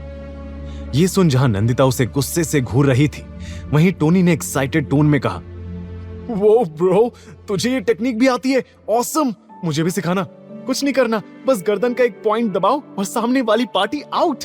टोनी का ये एक्साइटमेंट शुरू होते ही खत्म हो गया जब देवेन को गुस्से से घूर रही नंदिता ने कहा, चोरी छिपे गर्ल्स हॉस्टल में घुसना, हैकिंग करना, बालकनी से कूदना और अब कपड़े चुराने के लिए ऐसे बेहोश करना, कंफर्म है तुम एक सर्टिफाइड क्रिमिनल हो मिस्टर देवेन। भूलो मत, इसी क्रिमिनल की वजह से तुम्हारे गर्ल्स हॉस्टल की बहुत लड़कियों की जान बचने वाली है। तो ये तानों को थैंक यू में बदल लो, बेहतर रहेगा। अब चलो, तुम उस लड़की के कपड़ों से अपने कपड़े बदल लो और मैं इस लड़के के साथ कर लेता हूँ। देवेन के ये कहते ही वहां खड़ा टोनी झट से बोला, और मैं? डोंट टेल मी, इस बार भी मुझे बाहर रहने की ड्यूटी मिली है। देवेन ने सॉरी स्माइल के साथ जवाब दिया, टोनी यार माफ करना, पर तू किसी भी भेस में अंदर जाएगा तो पकड़ा जाएगा। पर तू चिंता मत कर, तेरे लिए मेरे पास एक और इम्पोर्टेंट काम है। देवेन अपनी बात पूरी कर पाता कि तभी नंदिता बोली, पर मैं क्या ऐसे खुले में चेंज करूंगी? वैसे तुम्हें कोई रोक नहीं रहा, पर फिलहाल के लिए कार की बैक सीट में चली जाओ। टोनी, पहले इस बेहोश पड़ी लड़की को बैक सीट पर बिठा दे, और नंदिता जी, फिर आप अपना ये सुंदर सुशील संस्कारी रूप छोड़कर जरा सेक्सी, शातिर, स्टाइलिश रूप में आ जाना। देवेन के कहने पर टोनी ने उस लड़की को बैक सीट पर लेटा दिया और वापस आ गया। नंदिता अब तक वहीं खड़ी थी। ये देख देवेन इरिटेट होकर बोला, अब आप खुद जाएंगी या मैं आकर कुछ मदद करूं? नंदिता ने उसे घूर कर देखा और कार में चली गई। कुछ ही मिनट बाद देवेन रिप्ड जीन्स और ब्लैक लेदर जैकेट में अंदर जाने के लिए रेडी था। नंदिता के आने से पहले वो टोनी को एक इंपॉर्टेंट काम समझा रहा था। जैसा कहा है बिल्कुल वैसा ही करना टोनी, जरा भी गड़बड़ नहीं होनी चाहिए। टोनी टेंस्ड टोन में बोला, पर देवेन, नंदिता इस बात के लिए नहीं मानेगी। उसे बता कौन रहा है? तुझे इस प्लान में रोल चाहिए था ना, तो बस अपना काम ठीक। देवेन कहते कहते रुक गया जब कार का दरवाजा खुला और उसमें से व्हाइट कलर की बॉडीकॉन ड्रेस पहने नंदिता बाहर आई। हवा में लहराते हुए बालों के साथ वो कार के पास नर्वस खड़ी थी। देवेन को पता ही नहीं चला कब उसके कदम नंदिता की तरफ बढ़ते चले गए। अब तो किसी की नजर मुझ पर नहीं पड़ेगी ना? Problem solve? नंदिता ने थोड़ा गुस्से में पूछा, पर देवेन ने मुस्कुराकर जवाब दिया, प्रॉब्लम तो बढ़ा दी तुमने, अब तो तुम पर से किसी की नजर हटना भी मुश्किल होगी। जहां देवेन उसकी खूबसूरती में खोया था, वहीं नंदिता उसकी आंखों में। दोनों एक पल के लिए आसपास का सब भूल ही गए थे, पर तभी टोनी ने छेड़ते हुए कहा, ये एक दूसरे को निहारने का कॉन्टेस्ट बाद में कर लेना, अभी मिशन पर फोकस करें। नंदिता ने तुरंत अपनी नजरें फेर ली और अपना ब्लशिंग फेस छुपाते हुए सीधा फार्म हाउस की तरफ कदम बढ़ाने लगी। देवेन भी दबी मुस्कान के साथ तुरंत उसके पीछे आया। ओ राजधानी एक्सप्रेस, रुको, ये मास्क तो पहन लो। नंदिता ने बिना कुछ कहे उसके हाथ से व्हाइट मास्क लेकर पहन लिया। देवेन भी ब्लैक मास्क लगाकर बोला, अब ध्यान से सुनो, अंदर जाकर ऐसे पेश आना कि तुम्हारे लिए पार्टीज में आना बहुत ही कॉमन बात है, ओके? नंदिता ने बात को समझा और देवेन के साथ कॉन्फिडेंटली फार्म हाउस में एंटर हो गई। अंदर आते ही दोनों एकदम शॉक्ड हो गए थे। सामने उस आलीशान बंगलो से लेकर पूल, गार्डन, सब यंग लड़के लड़कियों से भरा हुआ था। जहां कोई हुक्के के मजे ले रहा था, तो वहीं कुछ लोग वोडका शॉट्स का कंपटीशन कर रहे थे, तो कुछ लाउड म्यूजिक पर उछल रहे थे। ये कैसी पार्टी हुई भला? वो देखो, वो खुलेआम किस कर रहे हैं। छी, कोई ताज्जुब की बात नहीं होगी अगर यहाँ सब ड्रग्स भी ले रहे होंगे तो। नंदिता ने मुंह बिगाड़ कर कहा। ये सुनते ही देवेन हंसकर बोला, तो तुम्हें क्या लगा था यहाँ अंदर सब पूजा कर रहे होंगे और आखिर में प्रसाद लेकर शांति से लौट जाएंगे? नंदिता जी, आजकल पार्टीज ऐसी होती हैं। तुम पहले कभी पार्टी में गई भी हो? सॉरी, सवाल कुछ और होना चाहिए। पहले कभी किसी ने तुम्हें पार्टी में इनवाइट भी किया है? Just shut up. मैंने बहुत पार्टीज अटेंड की हैं, पर वो सब ऐसी जंगली नहीं होती। एनीवेज, मिशन पर फोकस करते हैं। शरद को ढूंढना है, राइट? शरद नहीं मैडम, उसका कमरा। इस बड़े से बंगले में उसका कमरा कौन सा है, ये ढूंढना है और खुद को सभी की नजरों में आने से बचाना है। देवेन के ये कहते ही नंदिता और देवेन आगे बढ़ने लगे। तभी देवेन ने पास से गुजर रहे वेटर की ट्रे से शैंपेन के 2 ग्लास उठा लिए। उसने जैसे ही नंदिता को पास किया, वो गुस्से में बोली, मैं ड्रिंक नहीं करती और इतने जरूरी मिशन पर तुम्हारा ये सब करना जरूरी है? थोड़ा दिमाग का इस्तेमाल भी कर लिया करो नंदिता जी। पीना नहीं है, बस किसी को शक ना हो इसलिए ये ग्लास पकड़ने को दिया है। नंदिता ने चुपचाप उसके हाथ से ग्लास ले लिया। करीब 5-10 मिनट इधर उधर नजर घुमाने के बाद उसने सीरियस टोन में पूछा, इतने सारे लोगों में शरद का पता कैसे लगाएंगे? सभी लड़कों ने एक जैसा मास्क पहना हुआ है। एक एक करके पूछेंगे तो किसी को शक भी हो सकता है। क्या करें? और तुम किसे ढूंढ रहे हो? किसी ऐसे को जो पार्टी की और इस फार्म हाउस के हर एक कोने की इंफॉर्मेशन रखता हो या रखती हो। मिल गई। देवेन की नजर एकदम से बार काउंटर के पास खड़ी रेड कलर की बैकलेस ड्रेस पहने एक लड़की पर जाकर रुक गई थी। देवेन ने उसे ऊपर से नीचे तक निहारा और शैंपेन का ग्लास एक ही घूंट में खत्म कर वहां से जाते हुए नंदिता से बोला, तुम यहीं रहना, अगर खो गई तो मैं ढूंढने नहीं आऊंगा। व्हाट? ओ हेलो, मैं कोई बच्ची? अरे तुम कहां जा? नंदिता के पूछने से पहले ही देवेन बार काउंटर की तरफ चला गया। वहां काउंटर पर जाते ही उसने ऑर्डर दिया, वॉट का shot, make it double. Bartender ने जैसे ही 2 शॉट सामने रखे, देवेन ने साथ खड़ी रेड ड्रेस पहने उस लड़की को एक पास कर दिया। मास्क की वजह से देवेन उसका चेहरा देख नहीं पा रहा था, पर उसकी नीली आंखें ही काफी कुछ बयां कर रही थी। उस लड़की ने देवेन को देखते हुए वॉडका शॉट लिया और फिर टेढ़ी मुस्कान के साथ अपनी सिडक्टिव आवाज से पूछा, तुम्हें पहले कभी इन पार्टीज में नहीं देखा? नए हो? देवेन ने भी कॉन्फिडेंट टोन में जवाब दिया, बिना चेहरे देखे तुम कैसे कह सकती हो सकता है मैं यहीं रहता हूं, बस आज तक तुम्हें दूर से निहारता रहा हूं और आज हिम्मत करके तुम्हारे पास आया हूं। उसकी बात सुनते ही वो लड़की देवेन के करीब आई, उसके सीने पर हाथ रख उसकी आंखों में देखकर बोली, ट्रस्ट मी डार्लिंग, तुम जैसे लड़के माया के रडार से नहीं चूकते। तो बताओ, इस पार्टी में रास्ता कैसे भूल गए या किसी काम से आए हो? देवेन ने उसका हाथ अपने हाथ में लिया और सीरियस टोन में बोला, शरद शाह के रूम तक पहुंचना है, जानती हो ना उसका रूम कहाँ है? और इस सवाल का जवाब देकर मुझे क्या मिलेगा? फायदा दोनों का होना चाहिए, राइट? तो बताओ क्या कर सकता हूं तुम्हारे लिए? फिलहाल के लिए डांस, फिर सोचकर बताती हूं। कहकर माया देवेन का हाथ पकड़कर उसे वहां से डांस फ्लोर तक ले गई। ये सब देख रही कुछ ही दूर खड़ी नंदिता का चेहरा गुस्से से लाल हो गया था। वो मुंह बिगाड़ कर बोली, लो जनाब, फिसल गई। उस दिन आयशा के साथ और अब यहां। पता नहीं इसे इस लड़की में क्या दिखा। देखो तो कैसे चिपक कर डांस कर रहा है, जैसे अगर दूर हो जाएगा तो सांस नहीं ले पाएगा। देवेन और माया जितना क्लोज डांस कर रहे थे, उतना ही नंदिता के गुस्से का पारा बढ़ता जा रहा था। वो मुड़कर खड़ी हो गई और हाथ में लिया शैंपेन का ग्लास एक बार में खत्म कर दिया। पहली बार ड्रिंक करने की वजह से नंदिता ने खांसना शुरू कर दिया था। लगता है पहली बार शैंपेन पी रही हो। अपने पीछे से आई आवाज सुनते ही नंदिता की आंखें शौक से बड़ी हो गई, क्योंकि वो जानी पहचानी आवाज शरद की थी। मास्क में होने की वजह से शरद नंदिता को पहचान नहीं पा रहा था। शरद नशे की हालत में उसके करीब आने लगा। नंदिता सहम कर पीछे कदम लेने लगी। अरे डर क्यों रही हो बेबी, चलो ना, आई प्रॉमिस मेरे साथ तुम्हें बहुत मजा आएगा, जो आज तक नहीं आया होगा। नंदिता पीछे जाते जाते अचानक से किसी से टकरा गई। बढ़ी हुई धड़कनों के साथ उसने मुड़कर देखा, पर वहां देवेन को देख उसकी जान में जान आ गई। वहीं उसकी आंखों में डर की झलक देखते ही ना जाने क्यों देवेन का खून खौलने लगा था। मुट्ठी भींचकर वो शरद को मारने को भी तैयार था, पर नंदिता ने उसका हाथ पकड़ इशारे से मना कर दिया। तभी शरद बोला, तू कौन है बे? खैर तू जो भी है, इस लड़की को मेरे पास भेज। देवेन ने नंदिता का हाथ पकड़कर अपने पीछे किया और कड़क आवाज में बोला, सॉरी बॉस, पर ये सिर्फ मेरी है। ओ तो तेरी बंदी है ये। अरे तो क्या हुआ, तूने सुना नहीं प्यार बांटने से बढ़ता है? तो देवेन उसे पंच मारने के लिए आगे बढ़ने वाला था, पर तभी माया वहां आ गई। उसने शरद को रोकते हुए कहा, अरे शरद बेबी, तुम यहाँ हो और मैं तुम्हें पूरी पार्टी में ढूंढ रही थी। Come on, let's have a drink ना, कम ऑन बेबी। माया की रिवीलिंग ड्रेस देखकर शरद सब कुछ भूल गया और माया के साथ चला गया। नंदिता चैन की सांस भर रही थी। तभी देवेन भड़क उठा, समझ नहीं आता, तुम जहां होती हो वहां मुसीबत क्यों खड़ी हो जाती है? अरे अगर शरद करीब आ रहा था तो चिल्ला नहीं सकती थी, भाग नहीं सकती थी। अगर उसने तुम्हें छू भी लिया होता तो अभी उसकी लाश देख रही होती। नंदिता उसकी बात सुन हैरान हो गई। उसे देवेन की अपने लिए इतनी फिक्र का रीजन समझ नहीं आ रहा था, पर इस बारे में ज्यादा ना सोचते हुए उसने पूछा, वो लड़की, वो रेड ड्रेस वाली, उससे कुछ पता चला?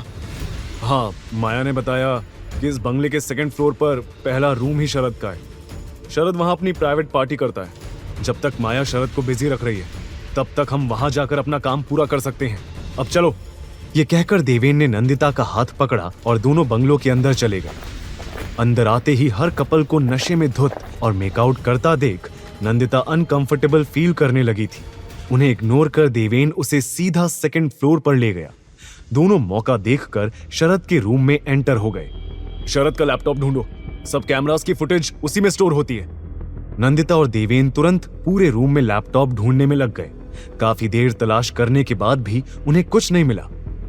आईपी एड्रेस से इसी फार्म हाउस की लोकेशन शो हो रही थी और शरद अपने कमरे के अलावा वो लैपटॉप कहीं नहीं रखेगा। पर कमरे में भी कहां? देवेन खुद में बड़बड़ा रहा था। तभी नंदिता उस कमरे की विंडो से नीचे गार्डन में नजर मारते हुए बोली, तुम्हारी वो माया शरद को ज्यादा देर तक हैंडल नहीं कर पाएगी। हमें जल्द ही कुछ करना होगा।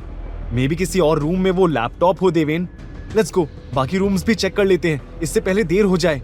जाने से पहले देवेन ने एक आखिरी बार पूरे कमरे में नजर घुमाई और तभी उसकी नजर बुक शेल्फ पर जाकर रुक गई। ये बुक शेल्फ यहाँ? शरद शाह की प्राइवेट पार्टीज में किताबों का क्या काम? जरा देखूं तो शरद जी क्या पढ़ाई कर रहे हैं। ये कहते हुए वो तुरंत बुक शेल्फ में लगी हर एक बुक को चेक करने लगा। अचानक से उसके हाथ में भारी सी बुक लगी। देवेन ने उसे चेक किया पर वो बुक असल में लैपटॉप ही था। नंदिता भी ये देख सरप्राइज्ड हो गई थी।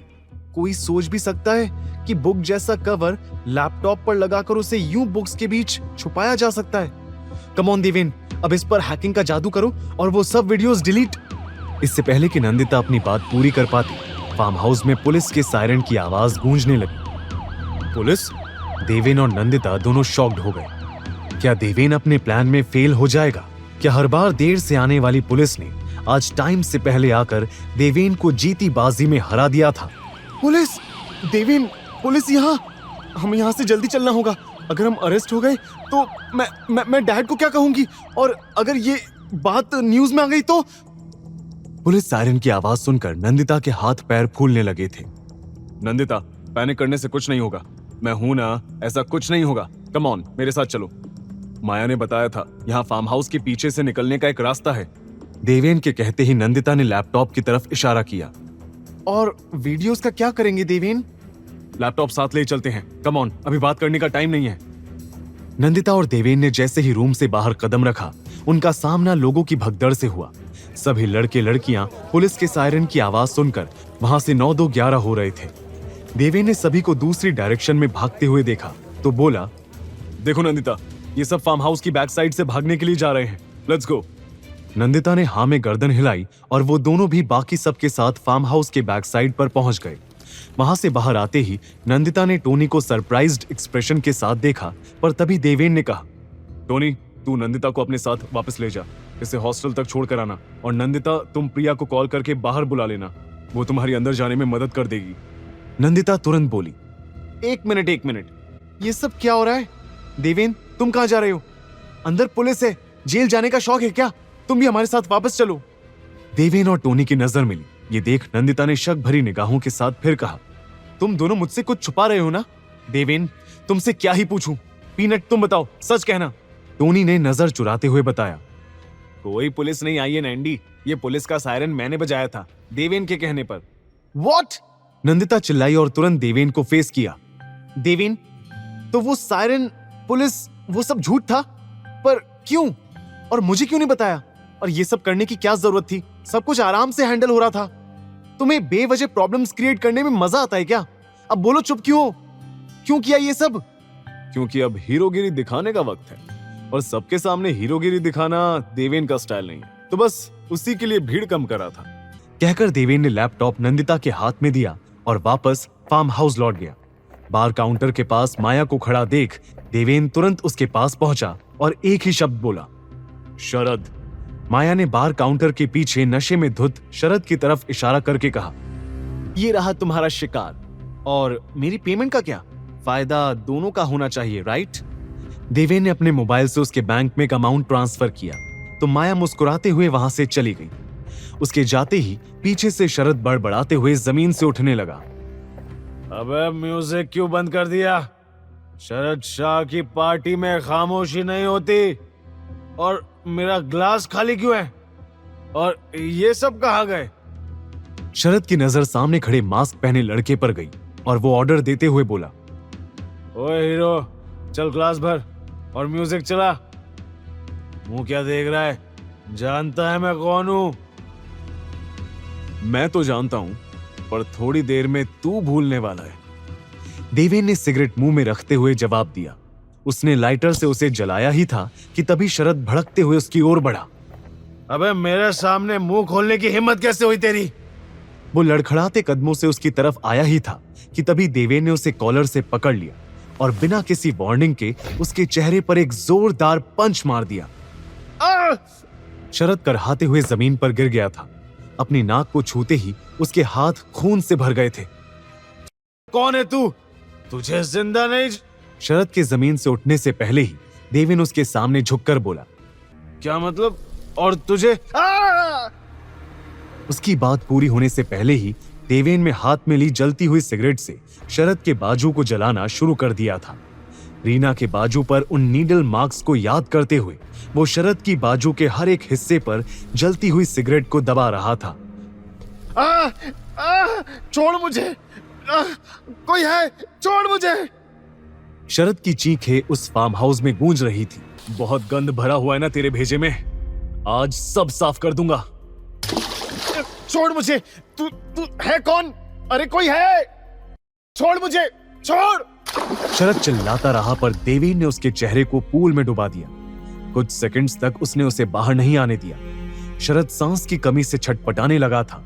तभी देवेन ने उसके चेहरे को पूल से बाहर निकाला।